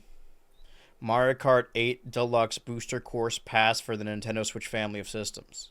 For Mario Kart 8 Deluxe. Yes. Oh man, Nintendo Switch. this Donkey Kong update is really throwing me for a loop. Because I Right? already double dipped in the Zelda thing. I had another idea because I wanted to touch on the prospect of there being a Switch 2 edition for like a remake. Because I think that's really interesting. My other option was maybe like if they did a Switch 2 edition for like the 1,000-Year Door and just like added stuff on top of that, because I think that's really interesting. Here's what I'll say for this. I know that every September they always show off a new console, more or less, coming to Nintendo Switch Online. But I think, similar to a thread that was, or the trend of 2023, you know what, I'll end with something stupid, so I'll just go with this. Mansion 4 set in... I was going to guess that. I'm going to do set in a band... Wait. I'm going to be in an abandoned theme park. I know that might be not perpendicular with their business because they have their own theme park now, but I think that's a spooky setting that you could like explore through as a hub world. That would be fun. Yeah, no, honestly, all things considered, I feel like that's pretty believable. I want to believe. Yeah, I can see that. I think regardless, there probably like will be a new Luigi's Mansion. I just wanted to lock in like an idea for it. The Ocarina of Time remake is bold, but okay. Well, this is the last prediction for all of us. Oop, there's Lorem Ipsum. Dan, what is your fifth and final prediction for Nintendo's 2026? All right, this one's a little bit of a word salad, but kind of going in point with my first point. Mm-hmm. I think there's going to be a new Smash game announced, but I think they're going to do it in a way, or there's going to be something in the trailer that's going to have something that really, really annoys people. And I don't know if it's going to be less characters or a really stupid gimmick, but I think there's going to be one thing that just really ticks people off. Mm-hmm. And it might be just a vocal minority, but there's going to be something. Yeah. It's either stupid gimmick or less characters. I was going to do a Hail Mary with my last one, then I'm like, oh, fuck it, Smash Bros. But now I don't know. Yeah. So you think that, like, having less characters or, like, cutting back on a lot of them could count as, like, a stupid gimmick that people don't like? Not a stupid gimmick. I think it's going to be something that people are going to, like, be upset about. I feel like that's going to be a big problem for a lot of people. Yeah. Like, I've heard the arguments for it and against it, but, like, no matter what, I think like, if they do create, you know, the new game comes with, like, what was I going to say? If the new game cuts down on the cast, I feel like we're not going to hear the end of it. Even if, like, a lot of people still like the game, I think it's just going to be a thing that, like, people do not take kindly to. Yeah, well, I'm on the side where, like, I would much rather it be very different. Just because, like, every Smash game, aside from, like, Smash for Wii U and 3DS, sort of just stands on their own. And especially now with backwards compatibility, like, if you want to play Ultimate, you could just play Ultimate. But maybe maybe there's a contingency for that. Maybe that'll be my answer, but... I'm down for that too, honestly. I just think I know how people are online. I just know that's going to be a thing. Yeah. Okay, Switchy, you have one more prediction for 2026. Super Smash Bros. Ultimate Nintendo Switch 2 Edition. Okay. I'm running out of ideas here. All right, Super Smash Bros. Ultimate Nintendo Switch 2 Edition. Well, what's ironic here is that the idea I had, I'm like, I want to end with something Smash related, but it needs to be something different. So it's both. Guess a character. Oh, a character? No, I got it. What I was gonna say is that something that is also incredibly unlikely, but something that I think Nintendo would do, just be off of. Maybe, because it's stupid enough and it sort of follows in the way they treated the recent Directs where they had a Switch 1 Direct and then immediately a Switch 2 Direct. I think there will be a Smash Bros. Switch 2 Edition released within 90 days. 90 days of new Smash game. I think they're gonna do both. I think they're gonna do both of them. I don't know why they would do both of them, but I'll put that there. As a bold claim. Yeah, all of mine are pretty bold. I think I just wanted to shoot for the stars because if even one of them is right, I think I'll be proud that I managed to get any of them. Not that your answers were on the safe side, because some of these are, these are pretty far out as well. I feel like I played it pretty safe. I think the only one that, like, isn't based off of, I think things that people like things like the only one that I wouldn't bet money on is Ocarina of Time remake. Yeah, I've seen a lot of people say that. I guess it's because it is the anniversary, but I was gonna say my original last one was gonna be a little bit more lackluster, but I wanted to end with a bang. It was going to be that there wouldn't be Wii games on Nintendo Switch Online, but there would be more Wii remasters and ports, like more sort of the HD collection. But yeah, fuck it. I say we go across the board with Smash Bros. Okay, so but before our answer, these are 2026 predictions. Is this just like us going out there, or do we earnestly think there's going to be a Smash Bros in 2026? I think at the very least there's going to be an announcement. Okay. Yeah. Yeah, because like, Ultimate was in the span of like 9 months or something, but Smash 4 was announced like 2 years before it came out. Yeah. No, I think it was announced. It was announced. I think summer of 2012. I think, and I think the first trailer was summer of 2013. Yeah, and the games came out in like October and November of 2014. Yeah. Yeah. Well, that's what I wanted to say like earlier when we were talking about Nintendo's downturn, is that I think because they're never going to go bankrupt or go out of business, I guess wishful thinking, I think it can only benefit us. I think that them seeing the number go down and the sales not what they thought they were, they're going to scramble to do something. And that's why the Switch ended up with its launch that it had, was because the Wii U was such an abject failure that they wanted to have big releases back to back for multiple years. So I do think that we're still on the pathway, on the tracks, the railway that they have set up years prior. I don't think it's impossible to pivot, though. I don't know if I necessarily believe there will be a Smash in 2026, but boy, would that be fun. Yeah, right. Now I could actually save this document without it crashing. Listen. Not recovered. They announced Dixie Kong for Donkey Kong Country Returns HD in January of 2026. At this point, anything is possible. That really was like insane. Sure. Like really big year. Gotta say, we're kicking off fantastically right off the bat with all the major announcements. I gotta fix this set. Well, I did warn everyone ahead of time that something was gonna happen with the computer, probably. Hopefully this isn't an issue moving forward. I don't know. Maybe next time I'll try it off of the laptop and see if that works at all. But, for the most part, we got like a good hour where it didn't cut, so that's pretty okay. But at least for right now, I think that we've spun our wheels, we've done everything. We've hit the ground running again. We're back for another year. And then I think we have actually, one more episode next week, and then another 2-week break, and then we'll be back again. Then for sure we'll be back. So I hope that direct doesn't happen the first 2 weeks of February, because I will be gone. But as for right now, I have been your co-parent, BHultra.